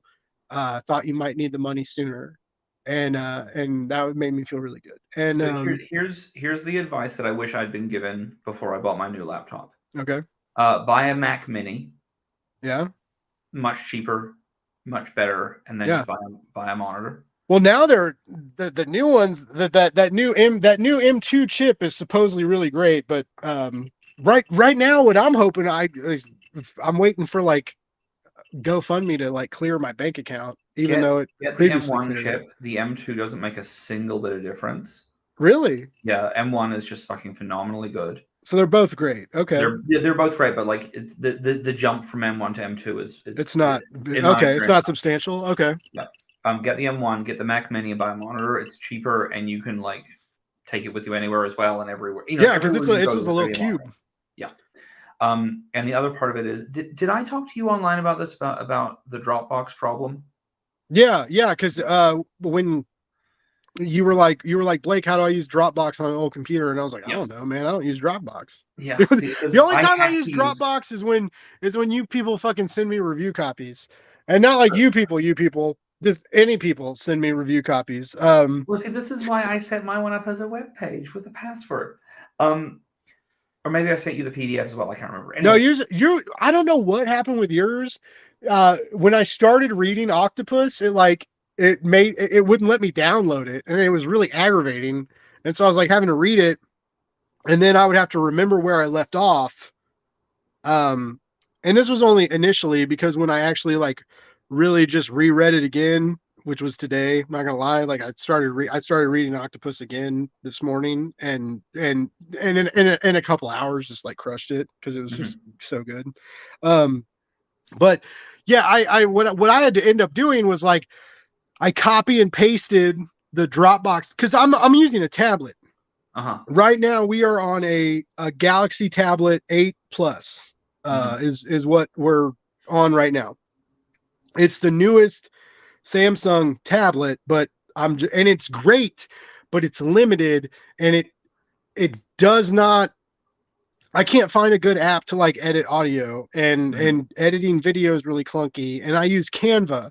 I use Canva for everything. Like, I make my promo, all of anything Blake's Buzz you've seen, my logo, everything came from Canva. I watched a fucking YouTube video. I Googled how to make a logo and watched a YouTube video and made my little B2 lightning bolt logo and shit. Good Made all fucking that in logo. Canva. And the Canva website, when you have a desktop PC, is I do like it a lot. It's not amazing, but it's pretty fucking great. And I pay $13 a month for it. And you know, since I've been unemployed, I canceled all my subscriptions, and I have 3 active subscriptions. I have DC Unlimited because it's paid for the year, because I paid the $100 for DC Unlimited or Ultra, DC Ultra. So that's paid until 2024. And I pay for Canva, which is 13 a month because I use that for all my promo art, and I pay for StreamYard, which is $25 a month, which is what we're using right now. And so but Canva's mobile app, which is what this tablet makes me use, is dog shit, and it's aggravating. And even when I try and like do shit on my phone, it's just clunky, and they change shit. Things are just different from the web browser because it doesn't have software. It's all from the web browser. And for some reason on mobile apps and tablets and phones, it wants you to use their app instead of just use the fucking web browser like everything else is using, and it doesn't want you to do that. So anyway, it's really fucking aggravating. Now it would be a paid thing, I think, but there must be a free version or some other equivalent. But like Parallels will allow you to download a desktop to a tablet, and then you can use it like a desktop computer. Okay. And there must be a free version. Well, I mean, regardless, and hopefully in the next week, like production on Blake's Buzz is gonna be wildly different because everybody fucking rallied around me, and it's still like I still can't live. Even the people who didn't donate to me, Richard, like all the nice things people said, like when I asked for help. My dad didn't like this at all, by the way. My dad's like real old school. My dad screen grabs my newsletter each week and sends me messages like, "This shows weakness." Right. That's how I felt. My dad, but he was like, I told my dad, I was like, you know what's fucked up is last year, I had a dog who her back leg quit working, right? Yeah. And we thought it was a neurological thing, and so we like a doggy wheelchair was $500, and I got on here and asked for help because none of us had $500, right? And so I was like, hey, like my dog is sick and I need some help. And about the same deal, I raised like $2,000, and we were like, we had enough money to like buy her the doggy wheelchair. We bought this doggy harness to like help lift her up. And we were going to like build like some ramps in the back. Cause we have it's not a huge back deck, but there's like a couple steps. And so we had like enough money to like, we could either buy the wood, cause wood's fucking expensive. We can't fucking wood is fucking expensive now. So we could like buy the wood to like build a ramp. What? Doesn't grow on trees. Yeah. But so like I like all these people donated to like help my dog, and then we've found out like it wasn't ooh man, this is we found out it was cancer, right? And I lost my little girl, and but all these people came to help. And it was so cool. And you got Bruce now, right? Huh? You got Bruce now, right? Yeah, I got Bruce. I got a guy. He's a prick, but I love. Yeah, he's good. He's good. He's good. Listen, we have two. My husband breeds Great Danes, and so we actually only have one Great Dane at the moment. We usually have more, but we have like the dumbest, most jealous dog in the world. His name is Norman. Like Ray and I cannot. That sounds like Bruce. That sounds a lot like he's so like just needy, and he's a prick, and he doesn't. He's got these giant fucking ears, and he doesn't listen. Like I know he hears me.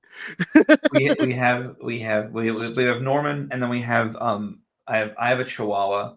Her name is okay. I was trying to get a dog like beginning of COVID when Ray and I were like split by the lockdowns and everything. I was like, I would like to have a dog, and I want to get a little one so I can travel with her. Yeah. And so I was like looking for a Chihuahua, and long, complicated, blah blah blah. But the dog I was going to get, the rescue ended up giving to someone else. Oh. I'd been approved for it and everything, and then they were like, "No, our friend wants a dog, so this like dog that you've met and fallen in love with, you can't have."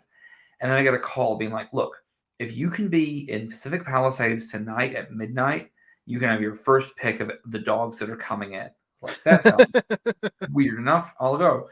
So my roommate at the time drives me out there, and we get there, and they're like really trying to push this like large like crossbreed Chihuahua something on me. What's a large crossbreed Chihuahua? Is that like less than 30 pounds or less than 20 pounds? I would say 35 pounds ish. Oh wow, that's almost Bruce. Like Bruce is about 40 pounds. It was a big boy, and like I'm used to like our Great Danes are like 160 Yeah. 190 pounds. But like I was like, I can't fly with that. And then I see there's this one dog at the back, and she's like a like this like little black dog, and she's like quiet and kind of hiding, and I'm like, okay, she's not interested in anything, but she's not like scared. She's not doing that like scared of people thing. She's just like chill.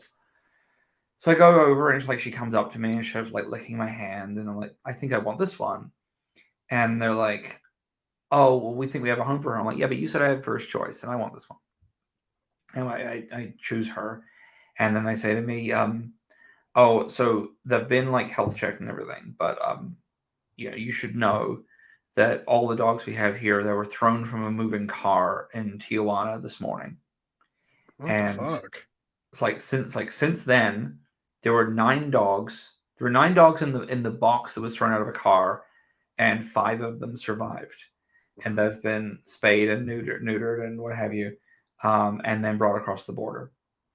And so they're like, just be aware that that's just happened. See, I thought that was like well, wait, is this where are you located as when you're adopting this dog? Are you in America or are you overseas? Yeah. This was in LA. Okay, because I was like, well, this sounds like a really like a fucking American, like we treat animals like shit here, and I hate it. There's so many people that like treat animals great here, and there's so many people that do the opposite. It's so weird to me. Anyway, so sorry. we're driving back with the dog, and like I'm like trying to choose a name, and I'm like running through all these great options, like Mad Max 3 Beyond Thunderdome, or like Joe Orton or The Hammer or whatever. And then my roommate's like kind of getting sick of me just like pitching dumb names at him, so he turns on the radio, and it's a news report to say that same day that the situation from Jersey Shore had been thrown from a moving car in Tijuana. And I was like, fuck yes, I'm going to have a dog called The Situation. So she is Michael the Situation Sorrentino, and she has a little outfit that says Gym Tan Laundry, and she is the best fucking dog. And I'm not really an animal person. Really? Because you're like, you know what? I'm sorry to interrupt you, but the cover of Octopus has a dog on it, and we see that dog. I really thought like the dog when we meet the drunk lady with the gin outside the hotel room. I was like, man, like I was like, oh, this is the dog. This is like the grown up dog from the cover. Like this is gonna be like a huge deal. And it never, spoiler alert, never comes back to the fucking narrative. But I was like, I was so surprised. That's crazy, man. Because I thought, yeah, no, but that's fine. Like, no judgment. No Here's judgment. how it comes back. All right. Is that so? When I got divorced, I lost my dog. My ex-wife took the dog, and like I was very upset about it, but at the same time, it was very good because there's no way that I could have like traveled the way that I have if I'd had a dog to look after, Yeah. And as long as the dog was happy, I don't care. Yeah. But the reason that I was like drawn to that dog was because I was missing my dog so much. And the reason, and then like when I do meet my now husband and he's talking about his dogs, I think there's an inherent value to people who like and care for animals in, good ways. Hmm. Um, I know that that's a thing that I don't have. Um, yeah, and I don't I would never mistreat an animal. I would never hurt an animal. I love animals, but it's sort of like I would love to be a grandparent. I would never want to be a parent. Okay. I want to like have the fun part. I like I'm the best person to You look don't want you after don't want to kids. potty train. You want to like have a day at the park. I get you. Yeah, and then I get this dog because I kind of didn't know that about myself until I got the situation. And the best thing about her was that, and this is going to sound awful. I'm not the hero of every story. The best thing about her was that she was definitely stolen. She was 100% house trained. Yeah. She was groomed. Her nails have to be cut about, or actually dremeled about every like week and a half to 2 weeks. They How grow so terrible is fast. that? How terrible? Because Bruce won't let us do that. You Do you clip or do you Dremel? we clip. Well, we've tried to clip. Our vet has a wait list, and so we basically said like, fuck it, you're gonna go to the vet and do this. Like the only thing we haven't tried yet, I've seen those TikTok videos where you wrap the saran wrap around your head and put the Doesn't work. peanut butter. Like Doesn't work. I feel, though, I feel like that might be good, like TikTok content. So like I might just try it, but then yeah, Bruce won't. He only weighs like 45 pounds, but he's so fucking strong, and like, Get and then he's so cute when you're like holding him down, and he freaks out, and then you get aggravated and you yell at him, and then he gets a little scared, and then you feel like real fucking bad. You're like, oh Now, my see, here's god, the like. thing. Here's the thing. Like, okay, the clipping does hurt, right? Because it Yeah, may they like don't like you it. know They don't, and you have to be careful because if you get if you get a vein, yeah, the yeah. quick, they bleed, right? Yeah. If you use a Dremel, it's like a pressure, and it's like essentially you're vibrating them, but they can't feel it, and then, except for the pressure of it. So that's better than the clipping. It's much better than the clipping. Okay, Dogs like well, it a shit. lot Maybe more. maybe we'll try that. And you can you like look up online how to do it, but you just buy like I've recently come across $2,000, so I could Mhm. probably buy a doggy nail trimmer. Yeah. Especially if you save your money, get a Mac Mini. No offense to anybody who backed Blake's Buzz to help me up the production if I buy my dog a dog nail trimmer, but you guys do like the pictures I post of my dogs, of my Yeah. dog. But going back to that is I'm as invested in Bruce as I am in most other dogs. Like he's a good dog to be, but he's a clusterfuck. You know what we I like were about him is I am also a clusterfuck. Like I'm very much and no offense, Richard. I feel like you're look. There's some no, I'm so clusterfuck put in you, together. right? I'm There's basically very like I refined. feel like I'm not offending you by saying that. Like there's some clusterfuck in us all. But as Ignacio said, like it is make Blake cry week, and it has been really intense. And I I mentioned earlier, like I feel imposter syndrome, and uh, I hope to one day. Well, actually, like Travis Gibb announced it. Like we don't know what it's gonna be yet, and we have a there's still a whole lot to do. But I'm gonna be on Travis's next anthology, for Cthulhu Invades Neverland, and Oh, me too. he's given me He a asked me short. last night. Yeah, yeah, he announced it, and I wasn't gonna say anything, but he did. And He hasn't okay, yeah, no, well then I'm not. He hasn't said anything about I just made are that you gonna up. be on there too? Well, he asked me last night and he sent me like characters to choose. So That's I funny, didn't man, because I was legit like after I read your comic, like I don't know what I'm gonna do yet, but I was almost gonna message you and be like, dude, I'm gonna be in this thing, and I would like love to do it with you. Like I regardless of what, look, whatever I'm I the just said, look, I've been thinking about it all day. I'm gonna one do like day, a weird ass conversational thing. I don't want to give anything away, but like I'm very excited about it. yeah, Yeah. yeah, it's so yeah, it's and that's what I love about Travis, and you know I just want to say this right now. I just want to say this right now about Travis Gibb. I don't even know if he's still listening right now. But Travis is a champion of indie comics, and he has been so cool to me. and he has been so cool to work with, and I love that he calls me out on some of my bullshit, because he knows I like to get lit up in my live stream shows, and he calls me out jokingly sometimes. But Travis loves comic books, and Travis knows how to make good comic books, and Travis also knows how to make good anthologies, and he has a track record of that. Like, regardless of what I say, and if you don't listen to me, you can go back and see what he's done. And I'm so excited. Like, again, like there are a lot. Like, I'm actually really fucking scared, because like I feel like too many good things are happening, right? Like my GoFundMe campaign like really fucking took off.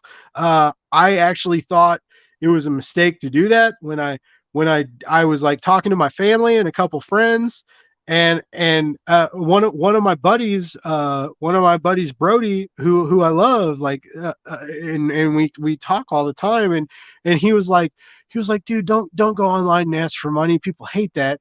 And I was like, okay, but like I also have like a decent audience, and I'm not just asking for money. I'm not just like, hey, I'm like asking to like make I'm asking to make Blake's Buzz better, right? I'm asking to like, I want to keep doing this, but I want it to be a little bit better, and I want to be able to produce it a little bit better, and just make you just help you and help me. Like, I want your voice to get out there the same as I want my voice to get out there.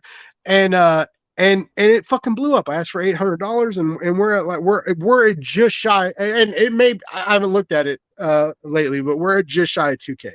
And it was fucking nuts. And not only that, like, so many people like retweeted and shared the GoFundMe campaign, and we're just like, Blake is a voice in the community, and Blake is this, and Blake is that. And it was a lot, man. It was a lot. It was a very like a good emotional day yesterday, and I'm really fucking excited, man. Like, I'm excited to, like, I'm gonna get a new laptop and a new monitor, and I'm gonna get a new mic arm, right, that like puts this $400 mic like right in front of my face so I can turn the volume down. I'm gonna make it sound real good. And we're gonna I have and this, do I have right. this Yeah, we're gonna Yeti right yeah. here with the windsock on it. Yeah, see, like, yeah, I just like, realized but we're not going to need the camera the windsock. whole time. But so, Look at like, that I'm gonna get weird, this. I'm gonna like, get it this looks like thing, and that like looks puts it in like front one of of my my face, boyfriend's and pubic hair. Just but it like, I'm not used to that, man. I'm not used to people supporting me. Even though I come from a supportive family, like, I did not have a bad childhood. I don't come from like a bad place, but these elements of what I'm doing now, like these creative endeavors and stuff, like, not used to having people support me in that way. listen, like, it's this weird balance thing. Like, so no one in my family has supported my Kickstarter, which is That's fucked up. Let's call them out. Who's in your family? I have called them out. And like, I'm not bothered by calling them out. But also, I don't have a right to say that, because I canceled all my Kickstarter pledges when I quit my job. So I will say, ladies and gentlemen, that I had Richard's Kickstarter backed, and Richard DM'd me, and he was like, Blake, I really appreciate that. And then a week and a half later, I quit my job and canceled everything. But he still came back on my show, so he doesn't hate me that much. He only hates me maybe a little bit. No, not even a little bit. Like a lot of it. Like, you're the worst person ever. Yeah, like, basically, I've been starting this hate campaign. I'm getting you canceled online. Yes, cancel me. I started my own thing called Blake's Butts, and it's a live stream every Wednesday about how you have a dirty fucking asshole and no one wants to put their fingers in it. No one wants to finger my dirty asshole because I didn't clean it good enough. Can you come on every week? Can we do this every? I need a therapeutical live streamed Richard Fairgray interview like once a week, no matter what we have going on, where we talk about like fingers and butts, who said what's, and how we get our nuts. I just need that. It's the I butts, just need the it. butts, and the nuts. It's great, yeah. But like, so, like none of my family backed my Kickstarter, and like I get it because my mother is like broke like a bad joke, so that's fine. Yeah. And she, in her defense, she actually read the memoir. Last year. So she did read it. That's cool though. At least she read it. Okay. Or wait, is that good? I don't know. Maybe it's good. Also, thank you, Ignacio. I appreciate you, and I'm also glad you're working on Neverland. Ignacio's working on everything, by the way, ladies and gentlemen. He's busy. Anyway, sorry, Richard. Here's a bit of like post memoir insight. The guy from chapter 3, the one who I won't say the name of because his name is on too many of my things. You blocked it out through the whole narrative. Yeah, because he's a piece of shit. He was a teacher at my high school who became friends with me, and he was the first author I'd ever met. And he was sort of publicly very supportive of me, but there was a lot of weird manipulation and a lot of like, please come to my house and delete my internet history once a week because I can't possibly learn how to do it. And you know, we worked together for like close to 15 years. We were friends for, you know, we were best friends. But I was a child when we became best friends, and so he had like a lot of power over me. And it all goes horribly wrong, as is explained in the book. But in 2020, I moved to Canada as soon as I could get in here. And for like, I was getting like residency and stuff, even though I'm married to a Canadian, it didn't make it any easier. And then I couldn't stay, so I had to go back to New Zealand, where I'm from. And while I was there, I bumped into him and I confronted him on everything. And he apologized and admitted fault on all of it. And we had this amazing time, and we saw each other 3 times while I was there. And like, it was very much like there was a lot of things that he didn't say, but he was very close to saying, but he's far too repressed to ever actually say them. Probably got a really dirty butt, just saying. And then we said, like, let's just like fuck all of the work stuff. Let's put it all behind us. Let's be friends. And we spoke. We had a Zoom call once a month, and we would have some wine and talk. And it was still weird, and like still had to wait for like his wife had to be in bed before he would call me, and all his usual weird bullshit. And then after about a year of that, I mentioned to him that I'd written a memoir, and I hadn't even told him he was in it. And he lost his fucking mind and started yelling at me about how I'd made up everything that ever happened between us, and how I couldn't like prove it, and he was gonna like fight me if I release it, like all of this shit. And so I got worried about it, and I said to him, look, you let me know if you want to read it.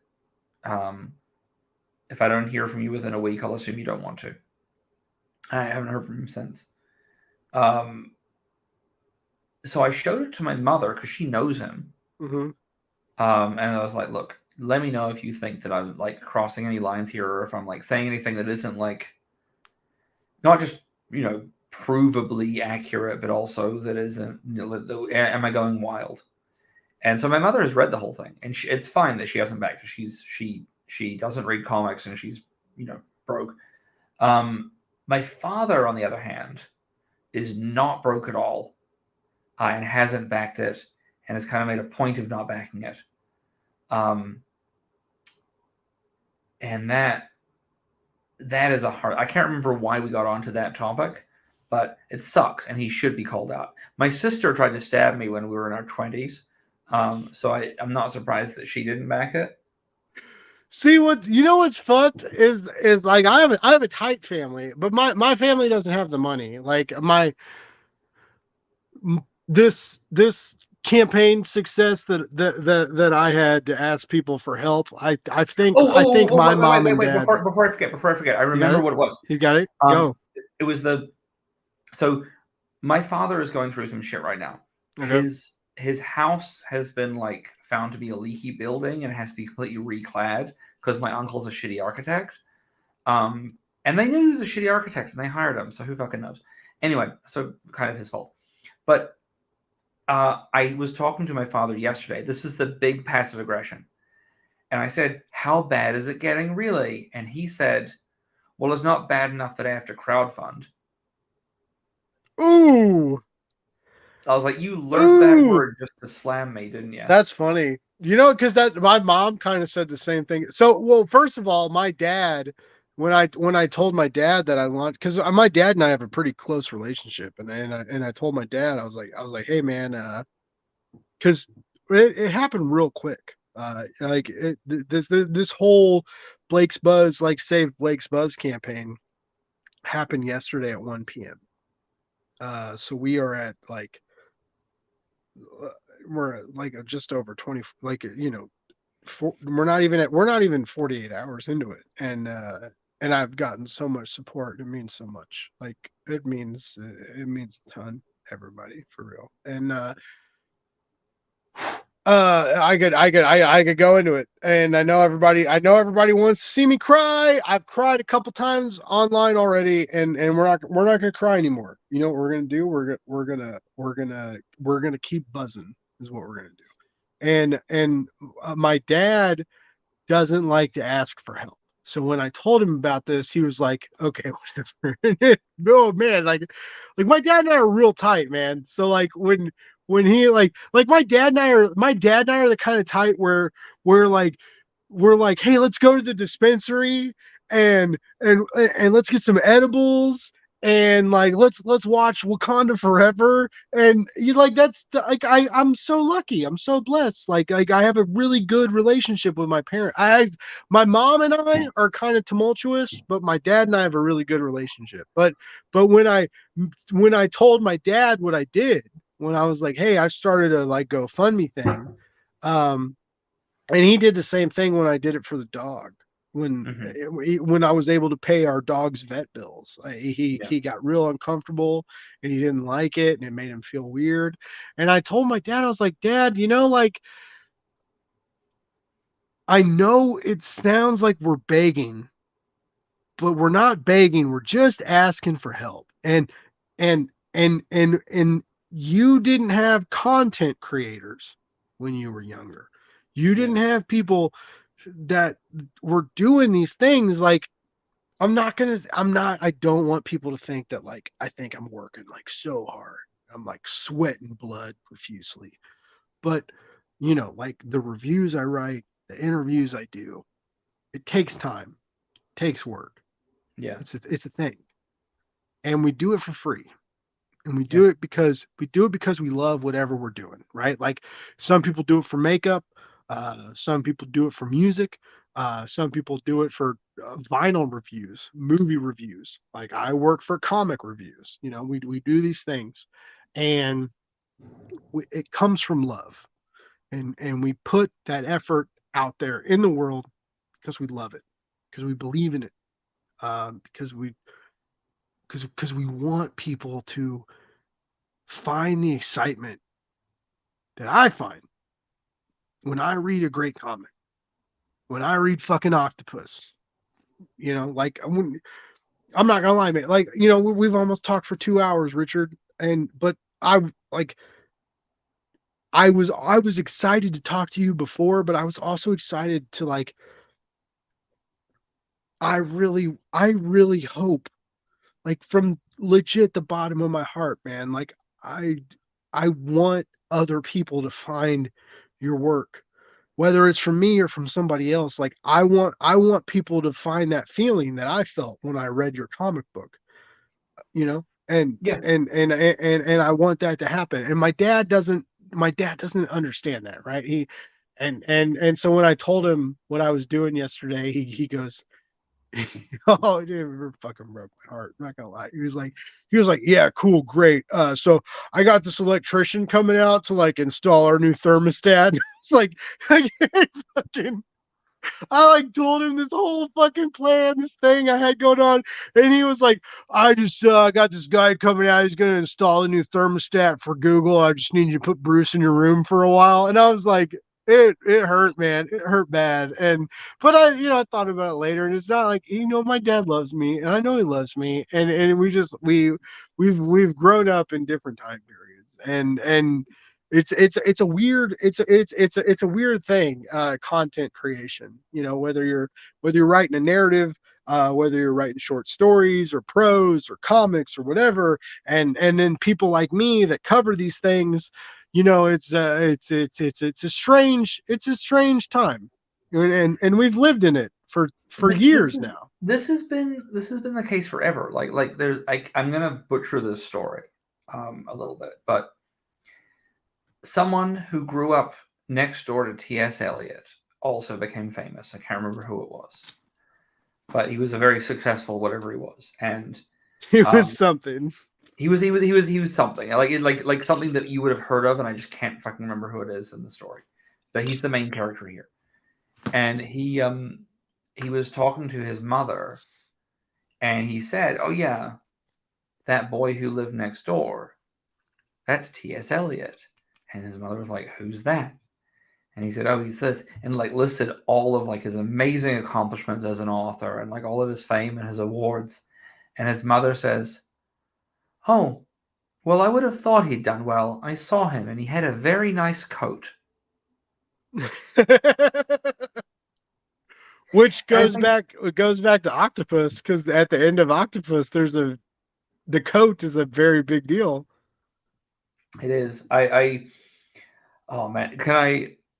Okay, so on the you can do whatever you want, baby. You do whatever you need to do. I'm here for you.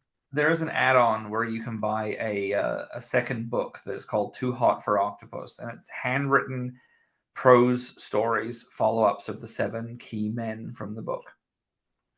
And it's to reveal kind of like where they are now or what happened. And I've kind of given away the story about the person who won't be named, who co-wrote Blastosaurus originally.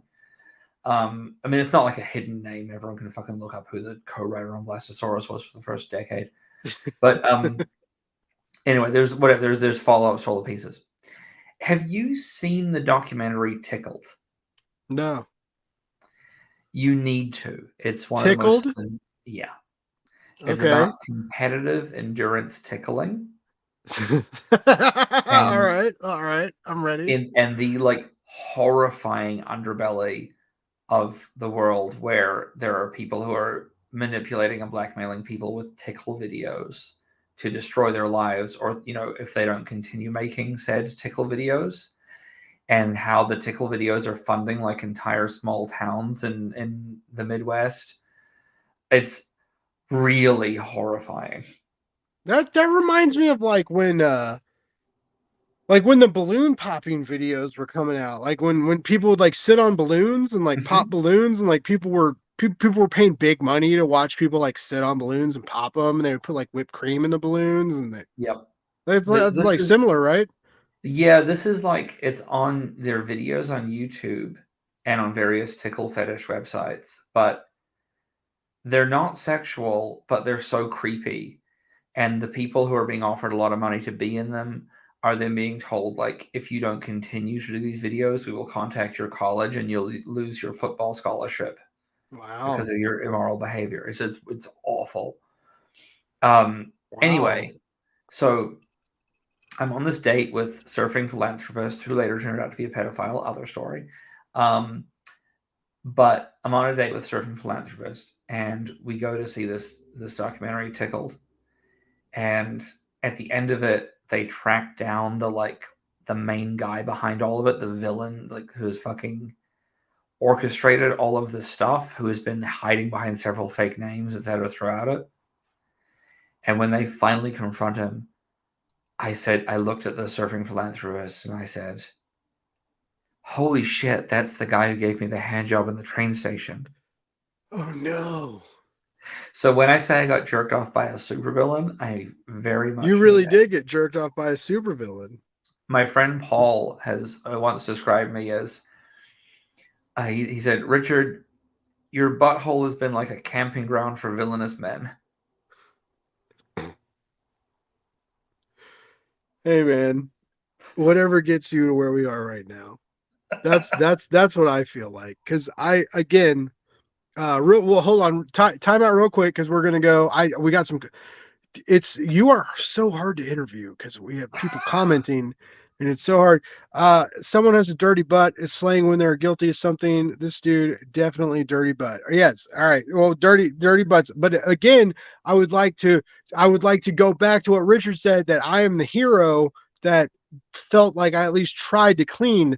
I tried to get ready for it. Gary Proudly, back Gary, I'm so glad you were hanging out tonight, man. I haven't talked to you in a while. I miss you. He talked to Richard for hours about KFC. Yeah, well, he took his sweatshirt out. Richard was wearing a It got KFC too sweater. hot. He's a hugely interesting man, and his work deserves a bigger audience. I totally agree. And good on you, Blake, for helping that happen. Everyone back at hey, man. If I can help, fine. He has his own stories to tell that speak for themselves, and I feel like I feel like we got a good talk tonight about that. Tickled about Tickle Olympics. Yes. Yes. Awesome. Sorry. Richard has the best fucking stories. Like I both like want to interview him again and never want to interview him again because he overshadows everything. No, like this has been really awesome. We're at 2 hours and I do apologize. Like I'm gonna have to I do have to wrap it up and I All and right. now, Well, I when I actually say got I some have to five wrap it more. up, we're probably going to be here for another 20 minutes as I wrap it up. But I just want everybody to know that all the weird shit we talked about tonight, uh, it shouldn't be weird. It shouldn't be weird. It should just be normal. It should be us trying to feel good in a normal, comfortable way. And Richard's narratives help us navigate that route, even when it gets weird, And I even would when it like to gets say off the wall. I have the cleanest butthole. I Not to bet you brag. do. I have no. I mean, how can you not? I just feel like Gotta take care of you that know thing. you got fucking like Captain Ahab like 3 knuckles deep in your asshole. Like I just feel like it's after No, I that was it's about to like give away. I permaclean. was about to give away another story from Too Hot for Octopus, but for anyone who wants to get that fun add-on, I did meet the sea captain again. Oh, Yeah, so that's an add-on. yeah. The add-on is it's the Too Hot for Octopus, the book of prose stories about the follow-ups. But I met the sea captain a second time, which, by the way, fucked me up pretty hard because I was like, "Hey, last time I met you, you convinced me to try and kill myself by stealing a boat and disappearing at sea." And I know that wasn't your intention, but it's definitely what I did.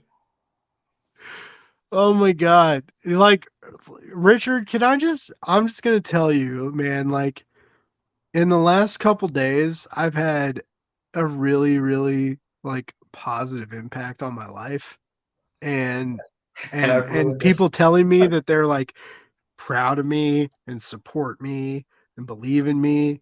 And it's a great feeling. And on top of that, of just like letting loose and getting loosey goosey with you tonight, like made that even better. Like I really want you to know that like this,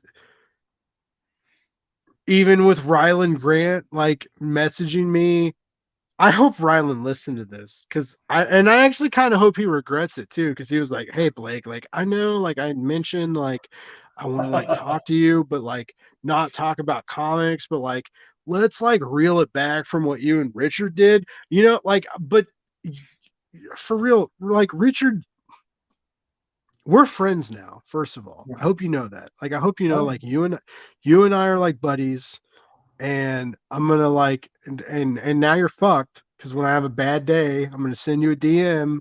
I'm gonna say, hey Richard, tell me a weird sex story, make me feel a little better, like distract me. But I really want you to know, man, like I've had a few drinks. We've talked about anything and everything for the last 2 hours. I respect you so much. I look at how you write, and how you draw, and how you letter, and you do it so much better than so many other people do. And it aggravates me that you have to go to Kickstarter, and it aggravates me that you No, have no, no, no, to go. It aggravates me I don't have to.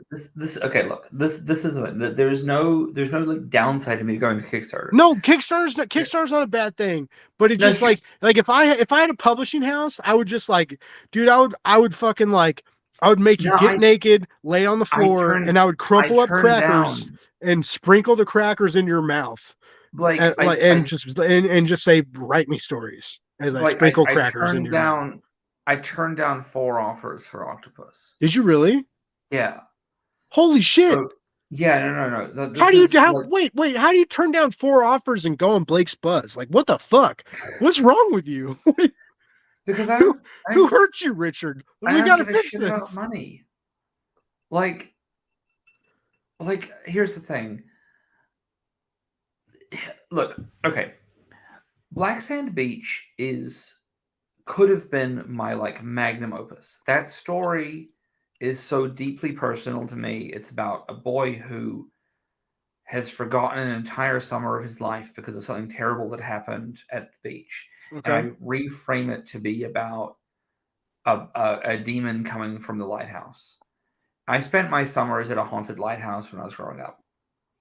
And I love horror, and I'm very good at creating good horror stories. And there's stuff that I could do with that series that would like blow people's fucking minds. And that got taken away from me by people like by a publisher being shitty about how they openly said to me that they don't care about it selling copies of the book. They only want to sell the TV show. And it's been optioned for TV now, and like I get a pile of money, but the book doesn't get to come out, and I care more about the book. I have an outline for book 5, which will probably never happen. That would have been one of the best comics that's ever existed. And I say that I'm not humble about that. It's a fucking masterpiece, what I had ready for them. Blastosaurus could have been something amazing. I was reframing the genre of mutant crime fighters. I was doing a story about a grumpy old man shaped like a dinosaur. I had sci-fi concepts in there that were so fucking cool about like the notion of decaying time and being stuck 30 seconds in the past. There's so much cool shit that I could have done if I had had control of it. And there's so many times when my former co-writer, turned out to be an asshole, said to me, this has to be this because it's the kind of story I like to tell. And I said, but this other thing is better. And he said no, and threatened to like leave the writing relationship over the like. In the original run of Blastosaurus, I wanted him to run a dry cleaners. And I had a lot of cool stuff that would happen about like a dinosaur who ran a dry cleaning place and also solved crimes and fought monsters. But he needed him to be a cop. Would it also be like a velociraptor that sometimes occasionally like tore the dry cleaning that he was trying to do? There were villainous velociraptors in it, but they were sort of more kind of comic relief as like, let's set up a big. You know, they're like supposedly fake, right? That was like totally like Jurassic Park, like yeah, it was like indoctrination.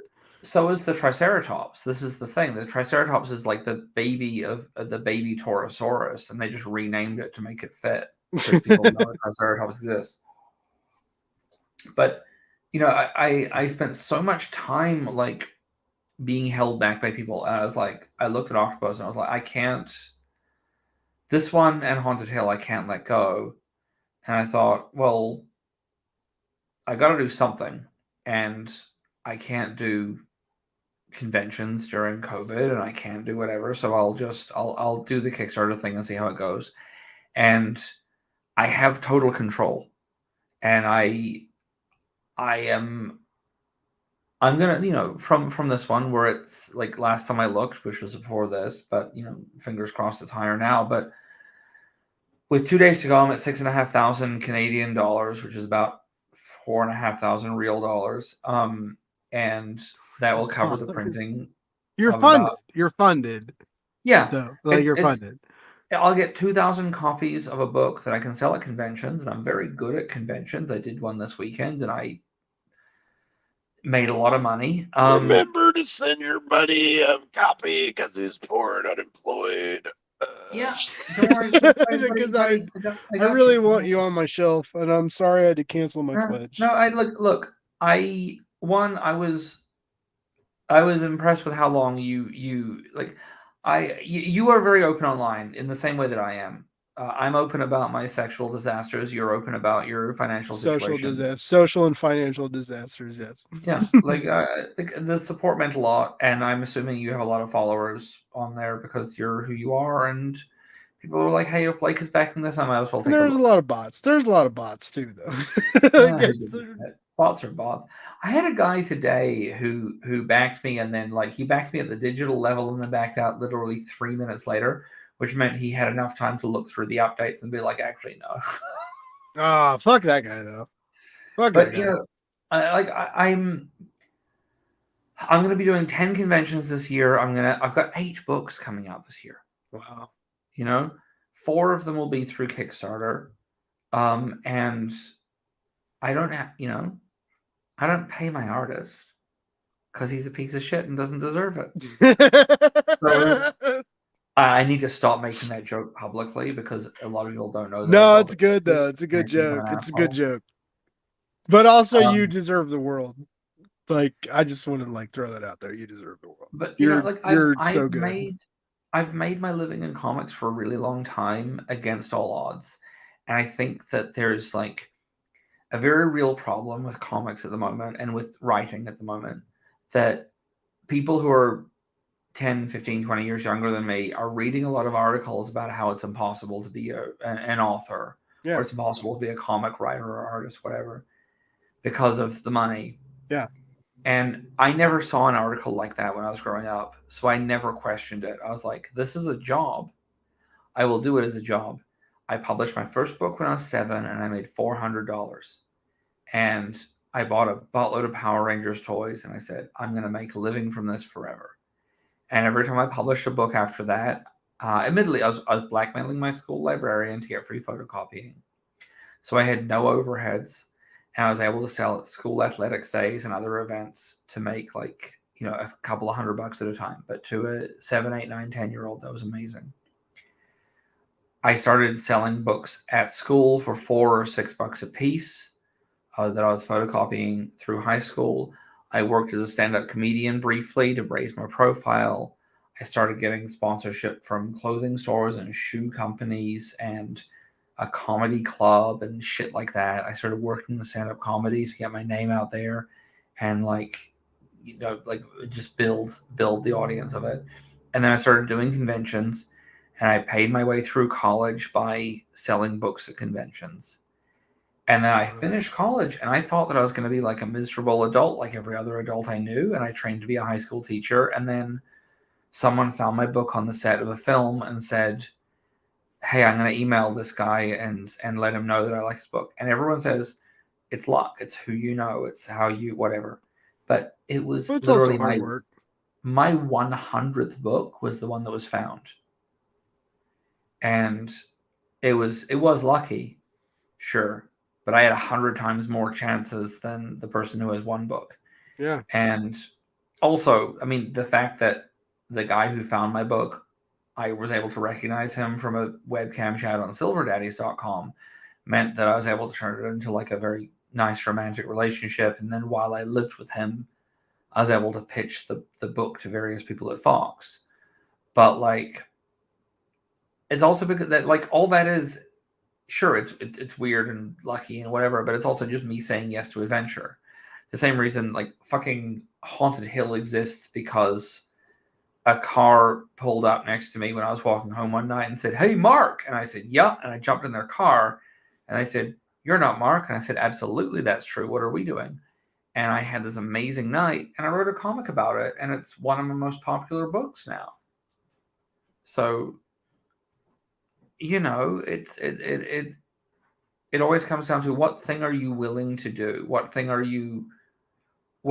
are you willing to stumble into to see if it'll turn into something? Every job I've ever had has been because of something weird. Every person I've ever known. I mean, there's a film property at the moment that is potential. I can say very, very little about this, and this is one of these pie in the sky things, but basically there is a very well-known film property that I may be developing the comic adaptation of. A well-known sci-fi property. And it's purely because like a random grinder hookup that came to my office, and like he was early he came on his way to work and he came too quickly. And so then he had 30 minutes to kill. So we talked and he saw all my work on my walls and was like, "Oh, you do comics?" And we started talking.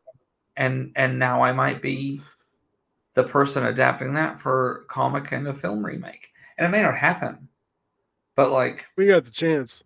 It's, and I'm not like, okay, a lot of these things are like because my butthole is magic, I guess, but I mean, it does sound like you have a magical butthole. I'm not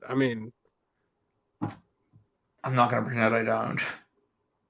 It's like but it's like the Cinderella, the Cinderella Disney cartoon. I can fit a magic slipper up there.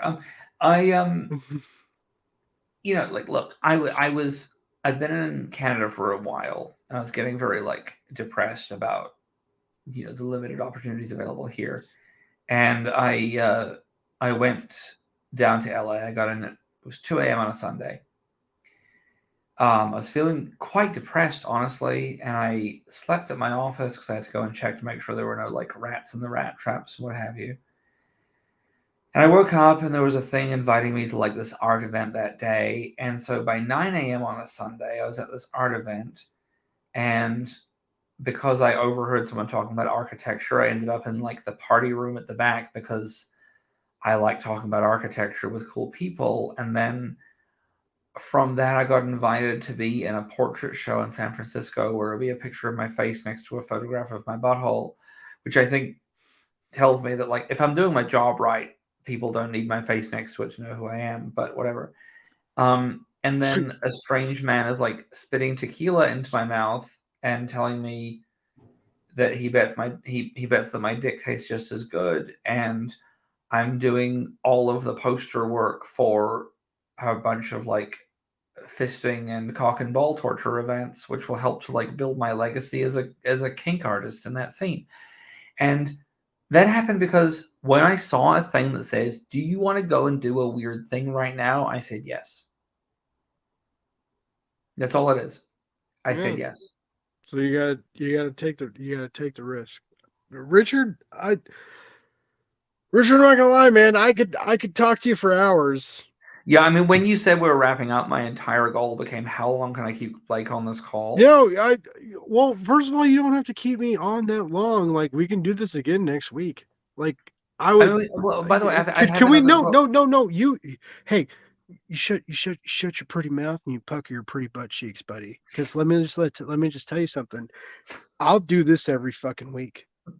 We could do this every fucking Wednesday or Thursday night or whatever. Like this was great. This was great and it was fun. And my new book Ghost comes out. Well, it actually came out last week unexpectedly. So if you want to talk next week, I can do that. How do you have like 18 fucking projects that like I googled you before we did this and it didn't even pop up. Like but again, like if you want to come back next week, you're welcome to. Like, look, can I just tell you that I love doing this, but this 2.5 hour conversation tonight was one of my favorite podcasting experiences of my life, like of my fucking life. I enjoyed the comic book I read from you. I enjoyed this discussion I've had with you. I enjoy like you and your random like hot dog and mac and cheese comments that you fucking leave every now and then. Like Richard, I told you earlier, like we're friends now. Mm-hmm. And we are, and I'm not gonna let you live that down. Like we're buddies now. We're I'm we're not we're bothered by that. That buddies. sounds wonderful to me. This was so like, and not even that, man. Like for real, like the work that you made. You know, like I just want people to read it and experience it and be open to it and be excited about it. 'Cause like I was, and because it's real deal, and and unfortunately, it is so real that I need to eat some food because I drank too much alcohol, and I'm gonna like pass out like I'm on a Comicsgate stream, and I'm like piss. I'm gonna be like a fucking Hulk artist, and I'm gonna like piss into like a fucking jug. Yeah, I mean, But I left to go and piss earlier because yeah, I was worried and about that. I didn't because I do this Mm. professionally.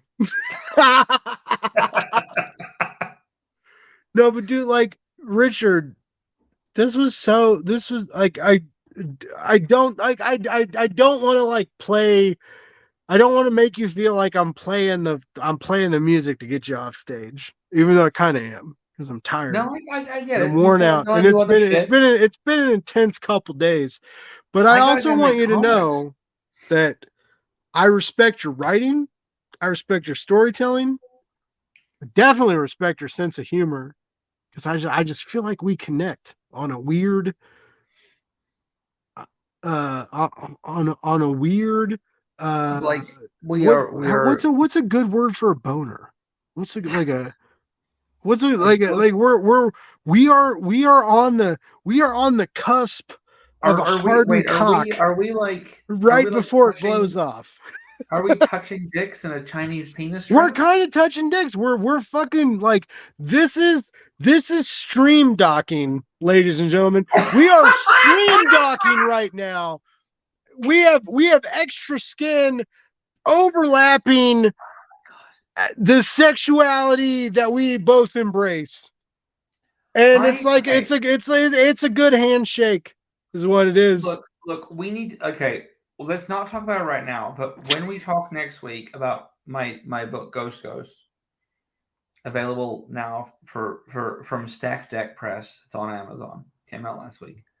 Um, let's talk about docking because I, as an uncircumcised man, do not understand the appeal of it. But I have been with so many I feel older like there's men. too much effort.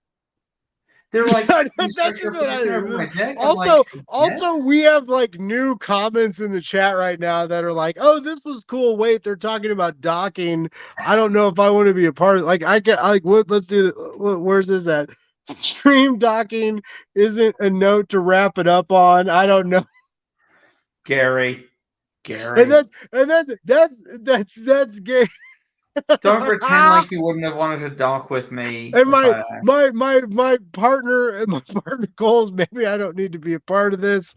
Like now I just lost my Tuesday night show. That's fine. We'll do another Tuesday night show. But no, like Richard, like this was so great. I haven't mentioned this tonight, but tonight's my mother's birthday.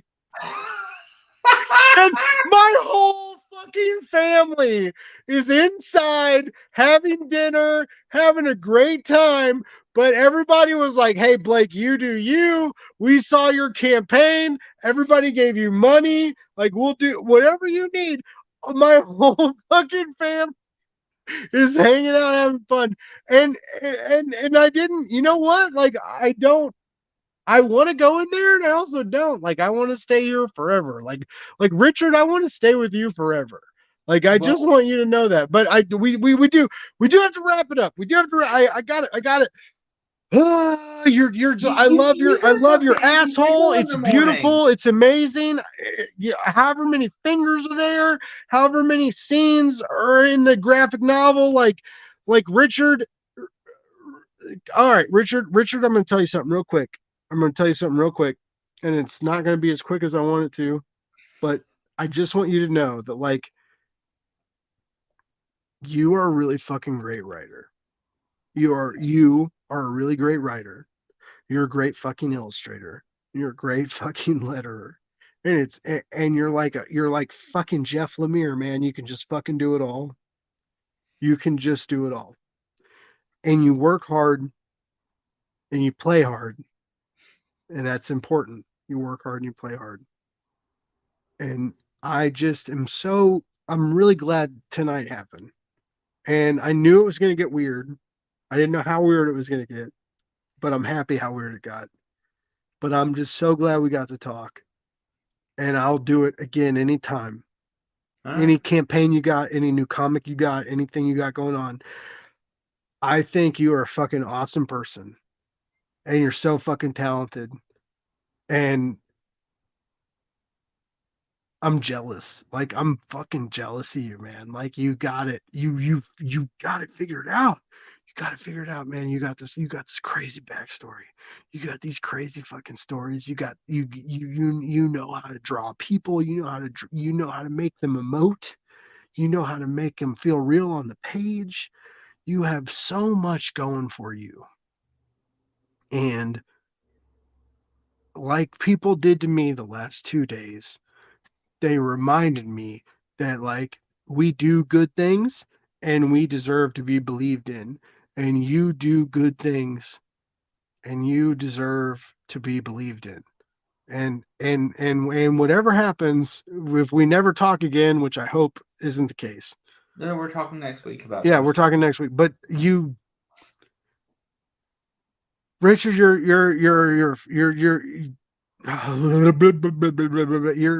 just so talented, and I so believe in you, and I so appreciate getting to know you. And you know what's funny is when we first started talking, you used to leave me random like hot dog comments. You know, Yeah. that's how you and I like actually first connected. Was we would like talk about how much we love hot dogs. God, And until until I read your narrative, I realized we interpreted that tubular beef in entirely different ways. Well, But we talked. They're building a Costco across the street from my house. Well, that you need that. I haven't had a Costco hot dog. I've had a Sam's Club hot dog. So like I'm on the Sam's Club side of things. Like I'm on that like weird other side of it, which is great because my dad is old and he's diabetic, and I go with him when we're shopping sometimes, and he hates eating in the morning, right? My dad hates, he's like I don't want to fucking eat, I don't want to eat shit. But then like an hour and a half later, he's like, I'm fucking dizzy and I'm cranky and I'm mean. And then you know what sucks when you have like an old person who's cranky and dizzy and mean is he'll fucking call out some fucking like big brick house shitting motherfucker who like cuts in front of him like at the Costco line, and he'll be like, I was here first, you fucking prick. And then this giant dude turns around. He's like, what'd you say, old man? And then like I'm his son, like right behind him. And I'm like, well, I guess I'm getting my ass kicked by you. My dad has put me in so many of those positions because he's fucking diabetic and he just doesn't want to eat breakfast. And that's fucking crazy. So anyways, like Richard, like for real, man, like we need to do a show where you're my co-host for something. We need to figure it out. Were you on Melissa's press list for when I did the send me a hot dog in the mail thing? No. Oh man, Melissa. There was a whole campaign. My former publicist. There was a whole for a previous project. There was a whole campaign of like people were sending me hot dogs in the mail. I just remember you being excited about hot dogs. We were like posting pictures of hot dogs and macaroni and cheese. Do you remember like when there used to be the whole share a Coke with and then your name on the bottle? Yes, yeah. So one of the really notable things about that was that they didn't have any that said share a Coke with Richard Fairgray. And that really bothered me. So I made my own stickers that said share a Coke with Richard Fairgray, and I made 10,000 of them, and I sent them out to like a bunch of my super fans in New Zealand and had them put them on Coke bottles all over the country. And the idea was that people would then start bringing me Coke at conventions, and they did. And it worked real well. And I got a bunch of free like Coke. What? Like the Coke you smell or the Coke you drink? The Coke you drink, like us. That's not the story I wanted. No, because here's the thing: New Zealand doesn't really have Coke, because meth is so cheap there, and there's no fentanyl. Meth is cheap everywhere. Yeah, That's but why we pay extra money for Coke, because it's not meth. back in the old days, like they wanted to keep the Coke. What's the out. old days? Like 3 months ago? Like where's? No, I'm talking like this is like 2008 or 9. Okay. So they wanted to, like, they didn't want crack to get into New Zealand, so like let's keep meth super cheap so that Coke can never like get a foothold. So anyway, the drink Coke. Yes. And by the way, Coca-Cola. Drug Coke was always my favorite thing about going to Australia. Yeah, I don't like it that much. I just love the way it smells. That's a dad joke, and but again, anyways, you continue your story, Richard. Here's what I love about Coke. Coke as a drug feels like getting good news. Yeah, that is it. It's the best fucking feeling. Yes. It's like Ryland Grant telling you he wants to interview you and not talk about his comic book. Exactly. Like, like as a creative person, the worst day is the day after you get some good news. Yeah. Because the second you get an amazing like, hey, Richard, your book has been picked up by Scholastic, Penguin, whatever. Big Shut up. We're talking about my mom's birthday and you getting picked up for a book fair on cocaine. We grew up in different areas, apparently, sir. I'm not going to be an asshole, but like I have books with Scholastic and Penguin. I have a lot of books. No, like the day you find out that your book is getting picked up by Scholastic, that's a pretty good day. Yeah. The day after that, when nothing else good happens, is the fucking worst. And it is worse than a Coke come down. The feeling of Coke is getting that kind of good news, but it feels hollow, so you want it more. That's why I totally understand why people get hooked on Coke. Anyway, so I'm doing this thing where I'm putting out these stickers with my name on them, so that Coke bottles say Richard Fairgray all over the country, and people start bringing me bottles of Coke at conventions. Now, Coke in America sucks butts. I know everyone talks about Mexican Coke, but it's still different. You got to go to like Canada and get what they're having in the rest of the world. But what I do love are hot dogs. So I'm like, what if I could get people to bring me hot dogs at conventions? So I start making sure that every time I'm photographed anywhere, I'm eating a hot dog. Do you have an air fryer yet? No, I'm not going to. I don't need to ruin hot dogs. I want to keep them good. No, whoa. The reason I brought that up is because air fryer hot dogs are so much better than normal hot dogs. They get they're like cooked in the middle and crispy on the outside. They're so nice. Like, it's okay to be wrong. That's fine. But we'll move on. All right. Well, okay. All right. Right. So I want these hot dogs to be brought to me at conventions. Yeah. But what I forget is that conventions have all these security things. So even though I'm being photographed eating hot dogs all the time, none of my fans know to bring hot dogs to me, or if they do know, they can't do it. So I put out a call. Oh, well, okay. So I put out a call on the internet saying, like, please, someone needs to bring me hot dogs. Yeah, I haven't figured out the problem yet. And hot dogs started arriving in the mail. And I'm not talking like raw hot dogs. I'm talking like fully cooked, pre-made hot dogs in like bubble wrap. And they're sending these to you. Being like ram jammed through my mail slot. So I decide, obviously, this would be a good idea to continue. And so I put out a thing saying, if people will send me hot dogs, I will. If you send me a hot dog, the first 50 people to send me a hot dog get a free copy of Haunted Hill issue 1. I'm about to send you like 8 hot dogs tomorrow, baby. I'm about to do it. And everything would have been fine, except that I got my dates wrong, and ended up being out of the country for like the first 3 months of this campaign. Now, I don't think a lot of people are going to do it. I'm not a crazy person, but I do think a handful of people will do it. I get back to my office and I find 13 hot dogs have been like shoved through my mail slot, fully cooked with mustard on them, a couple with onions. None with ketchup. None. I'm allergic to tomatoes, so I've been very specific. Right. No ketchup. But these things are like 3 months old at this point. But I've made a promise, so I do eat them all. I got butt sick for like 4 days.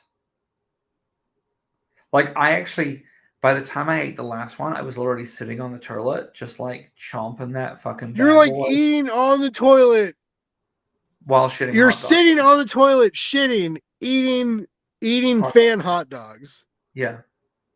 I feel like you earlier you called me the hero for wanting to have my butthole clean. I feel Yeah, and I like somehow now still you're have the a clean hero. butthole, right?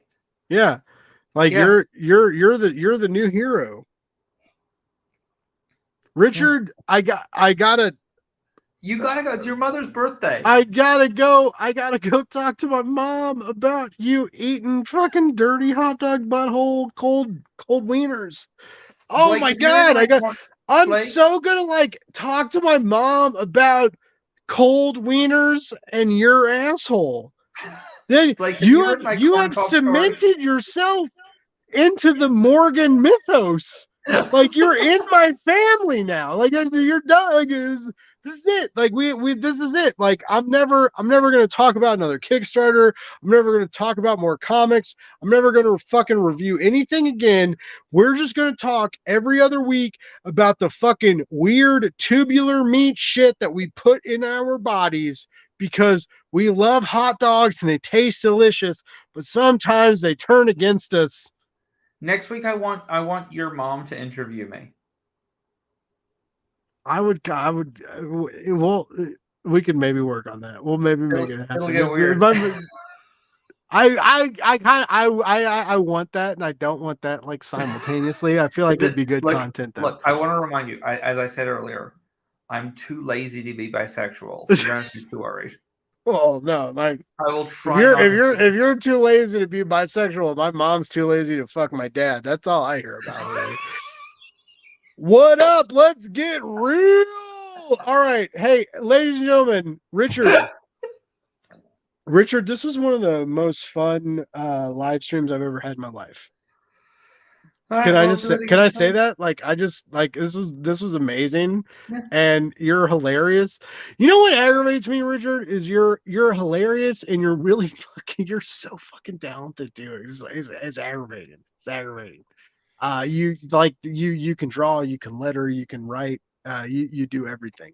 I just want to throw out like one day when you're not busy, when you don't have like 18 fucking projects going that have to do with like you and all your podcast host moms.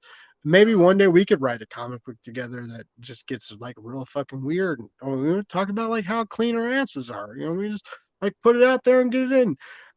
I needed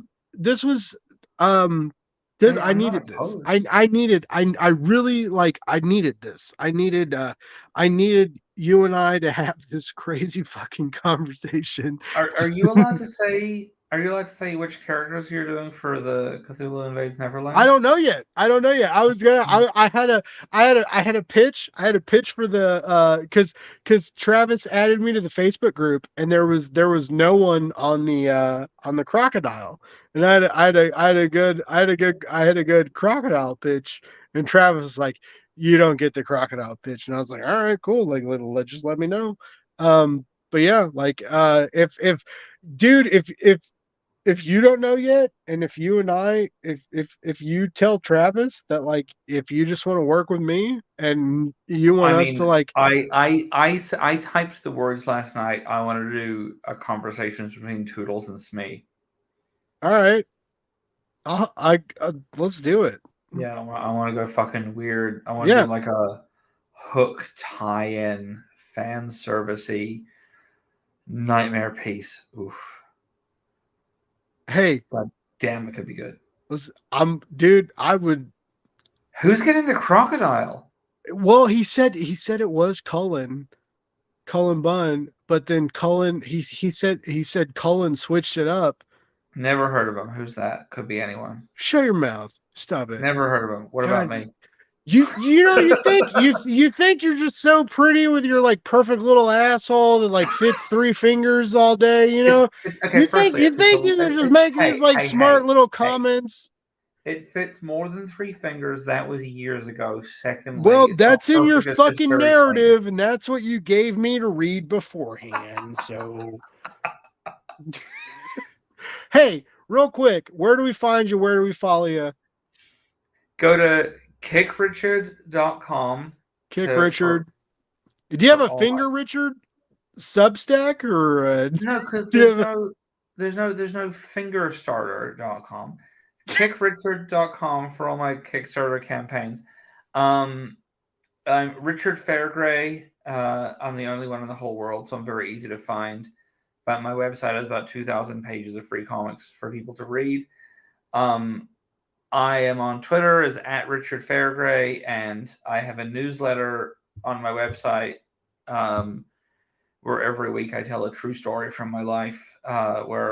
Which every week and he's about to cancel that. He's about to cancel that that newsletter, and we're just gonna put that into a podcast that I'm gonna host, ladies and gentlemen. I'm just throw that out there right now.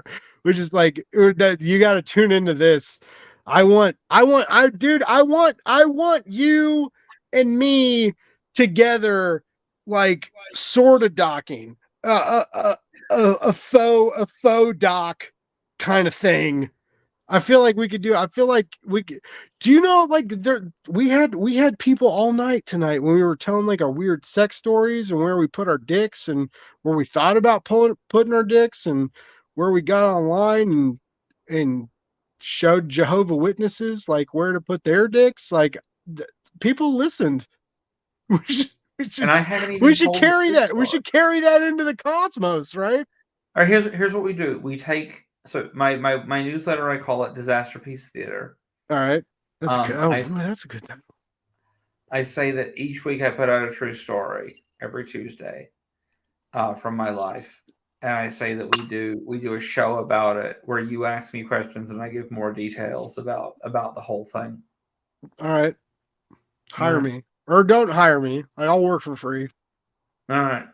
I love you so much. I'll work for free. I'll be here. I'll just sit here with my tongue out, waiting for you to like sit down with your freshly grazed, spritzed butthole. God damn it! All right, no, for real. Like, ladies and gentlemen, this was a lot. This is a lot for anybody to listen to, and anybody. We actually still have active listeners right now. Like people are still clocked in listening to us. So sorry. Right? I'm not sorry at all. I'm not sorry at all. That like my asshole is the only place that I still keep it clean. Well, I mean, hey, my asshole, you called it you let me know I was a superhero for how I thought my asshole should be. So you know what? We are here, ladies and gentlemen. We're here with our buttholes ready and vulnerable and willing to do something new. Just give us like 5 seconds to inhale some poppers and we're good to go. I've never done a popper, but I'm ready to do it right now. I'm not gonna lie. Wait, you know what? Wait, hang on. Are you one of these straight people who doesn't know what poppers are? I know what they are. You like it's like smelling salts, sort of, right? But yeah, well, okay. I keep it on hand. Yeah, you sniff it. You sniff it. Yeah, you sniff it, and it makes you like horny as fuck, and it loosens your butthole. But it makes you like hard too, right? No, it makes you really horny. It doesn't really make you hard. Oh, okay. But yeah, like it loosens it relaxes your flat muscle tissues. You can get something ram jammed right up there. All right. Well, like we'll talk later. You can maybe I send me one of those envelopes with like you want me to keep me moist and lubed and have a little bit of popper action in there. I recommend the brand Pig Sweat as my favorite. That can't be real. It really is. God damn it. Richard, can I just tell you that this was one of the most fun nights I've had of podcasting?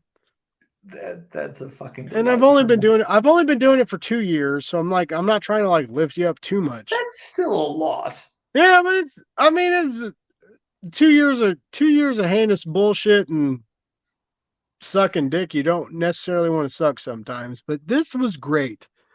This was really really fun, and I All really, right. I really hope you come back on the show like next week or the week after. I want like you know what? Maybe I quit being comic books press. Maybe I quit writing reviews. Maybe I quit doing anything and just from now on it's just me and Richard talking about our butthole adventures and me regretting that 19-year-old not letting her finger my ass and Richard telling us about all the other stories he has had getting his ass fingered, and we could do that for like a year, a whole fucking year. You pay fucking $20 a month for Netflix. You could pay fucking like $5 a month for like me and Yeah. Richard talking about our asshole shenanigans that maybe we wish happened and didn't happen. I don't know. I figure about it like this, right? Like I've had sex with approximately 3,000 people, and like at least half of them are very good stories. You know, That's some of them are very insane. depressing, but like they're still good. No, that's just insane because I've had sex with like 5 people. I've had sex with more than 5 people, but sometimes it feels like 5 people. It's been the last couple of years feel like 5 people. Anyway, I'm gonna stop. We gotta stop. I don't want Anytime someone I says don't five want to people, I stop. assume But it's I all of the gotta. people from Party of I gotta Five. eat. You know what I gotta eat? I gotta eat it. They're inside making brats, and I gotta eat some fucking Yeah, crusty you gotta sausage. do it. I gotta do it. You gotta Richard, do it. Richard, 3 days. 3 days left of what? 2 days. 2 days. Two 2 days. days left of Kickrichard.com. Octopus. Yeah. And do you have like a Substack or a newsletter or anything we can shout out? The newsletter, go to richardfairgray.com. There's a sign up on the front page there for the newsletter. And I tell a true story every Tuesday about some disastrous thing from my life. Dude, I fucking love you. I like I love you so much. I love you. I love you. I love you so much. I want everybody like for real fucking back Octopus. Like if you hung out tonight and listened to this clusterfuck of a conversation, like you got to back it. And if you don't back it, you're just bad money. And if you didn't listen to this conversation, and if you're fast forwarding or doing whatever, Richard is a fucking great storyteller, and he knows how to write dialogue, and he knows how to fucking draw, he knows how to fucking letter, he knows how to do everything and get his mouth fucked. Like he knows how to take it and get it done and get it finished. Here's the trick. Stick your tongue out before the dick goes in. Just Yeah, and it that opens helps. the back of your throat, and you can get something further down there. Interesting. I'm a fucking deep throat champion. I'm gonna take a chance with this when I go inside and eat a Reuben. Or they have Yeah, you're about to go inside. back with They both. have Reuben bratwurst, ladies and gentlemen. It's got sauerkraut and roast beef in the thing. Just don't do the mistake. Okay, so went to a Tell hot me, dog tell restaurant. me, get Went to it. a hot Let dog me know. restaurant, and my friend was like, "Let me get a great photograph of you for Grinder of you like putting a hot dog in your mouth." I was like, "All right." So I'm sticking the sausage down my throat, and then he takes a picture. Great picture. Got a lot of hits on Grinder from it, but he's like, "Can you deep throat that?" It was a huge fucking sausage, and I was like, "Absolutely, I could." But I wanted to eat it too desperately, so I deep throated it while it was still too hot. I burnt the back of my throat. Couldn't suck it down No. for like 4 days.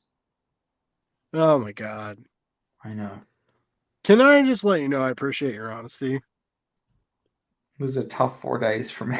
Yeah, it was tough. I'm sure it was a tough 4 days, and it was a tough 2.5 hours, or whatever the fuck we just did. Richard, I'm going offline, but for real, like any time, and I don't care if it's 2 days from now. If you want to fucking come on Blake's Buzz, and like if you want to come on Blake's Buzz, and you want to come hard, I'm here for you, baby. Like this was so fun. Um, Octopus is such a great story, and I just want to congratulate you for making everybody excited for their sexual escapades and reminding them that like we don't there's so much in this world that we can be mad about, that we can be ashamed about, and our identities aren't that. Mhm. All right, like for real, man. Like you're such good people. You're so funny. This was so great. I gotta go. I gotta go. Yeah. I want to talk to you forever. Like I just No, we like will talk you know what we soon. Like, need? I You know promise. we need a Substack where just like you and I like suck the fucking money out of everybody and they just fucking pay us to live stream all the time is what we need to do. I mean, I like that idea. I But kind of again, like I'm it already too. rich. These people think these are glasses. It's actually two monocles taped together. Here, you know what? You know what I'm gonna do? I'm gonna watch it. I'm gonna take my glasses off, and I'm gonna get real close. I'm gonna remind everybody. Hey, hey, boom, boom, boom. My name's Blake. This is Blake's Buzz. This was an amazing podcast experience, and thank you for sharing. Thank you for sharing your story with me. Like for real, man. Like thank you for sharing your story with me. And I really hope, dude. I really hope like my audience like picks up on this because it would. I know what we talked about tonight probably made some people feel uncomfortable, but I also really hope that the vulnerabilities and the honesty that both of us talked about tonight, I really hope you monetize on that. I just really hope that, I hope I've turned a lot of people gay. I mean, like I'm like 75% now.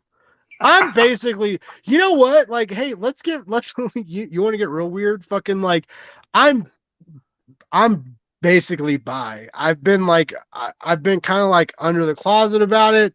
Uh, I've had some experiences, but like I'm basically bisexual, and let's announce it. Like, hey, what my fucking family doesn't even know this. Like, I'm a bisexual individual. I had a few fucking drinks tonight. Like, I've had dicks in my mouth, and I've had sex with men, and it wasn't bad. It was fun, and was like wow, I cannot.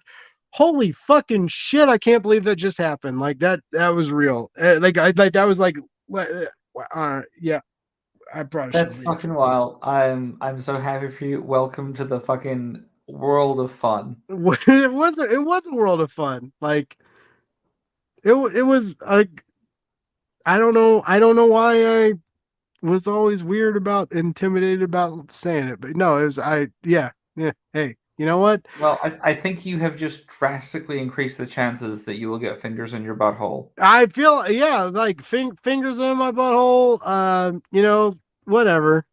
I don't care. I don't care. I don't care what all you motherfuckers think about me.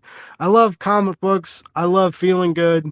I love people, and it's 2023. We gotta stop hating each other for feeling different. Exactly. We gotta just have fun. We gotta just have fun, right? We gotta just like let loose and holy shit, man! I can't believe that just happened. Like I've so been in the closet for a long time, but I'm a bisexual individual, and it's fine. It's fine. It's fine. It is. It's It is. fine. It's not It's just fine. It's fine. fucking awesome. You look. I like to describe myself as like before I became too lazy to be bisexual. I described myself as like a human dragnet, just kind of collecting what I could along the way. It's you're gonna have a fucking party. Hey man, this was so even before this moment because this is God. I've had a really intense few days, ladies and gentlemen. I just want everybody to know, like, so yeah, this is a real deal, and yeah, man, back this campaign. You got 3 fucking days left. You don't want to miss it. Got 2 days. 2 days. You got 2 days left. You got 2 days left. Octopus. We're caked. We're caked in ink. Our tentacles are feeling frisky. Let's get it done.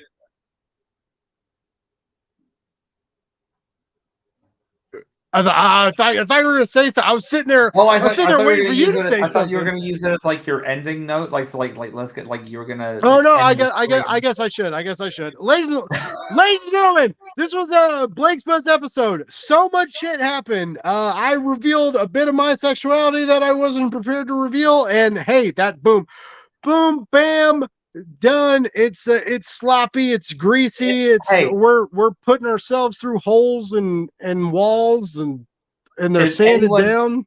If anyone gives you shit, I will beat them up. I mean, I'll do it badly. I mean, I I'll was a bully them online. bouncer for several years. If anybody wants to Okay, give well, me you can do shit, the physical part. they'd come at me. No, I'll bully them online. dude, I don't fucking care, man. It's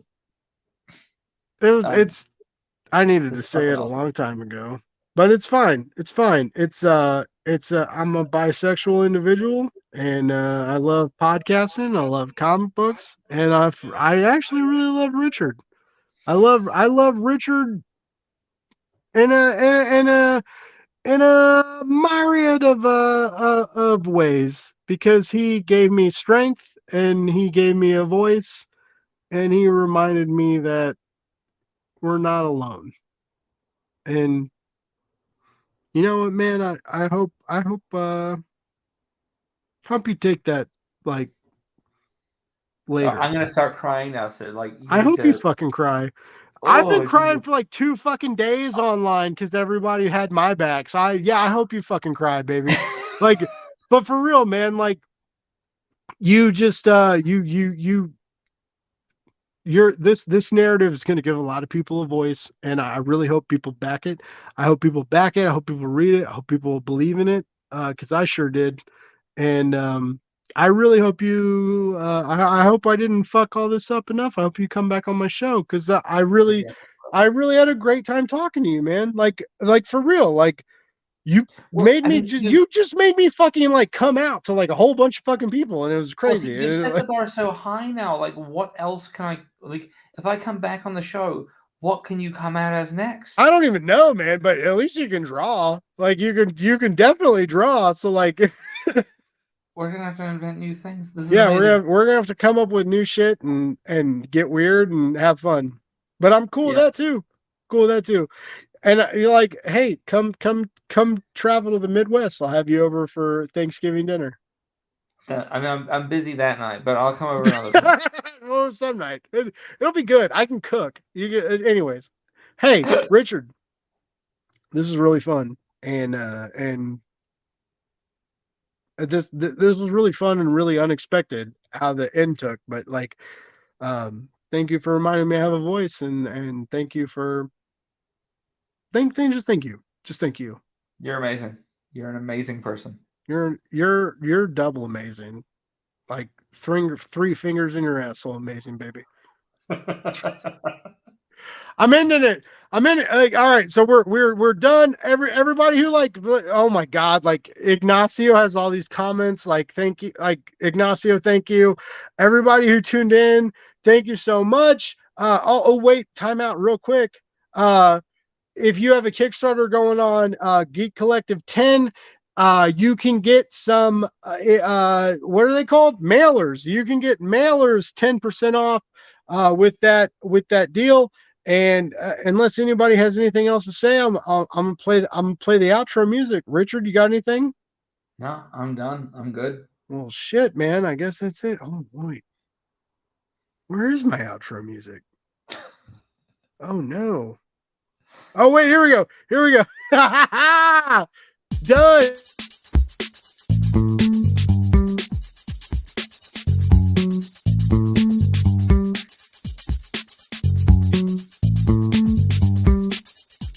It's Blake's Buzz Live.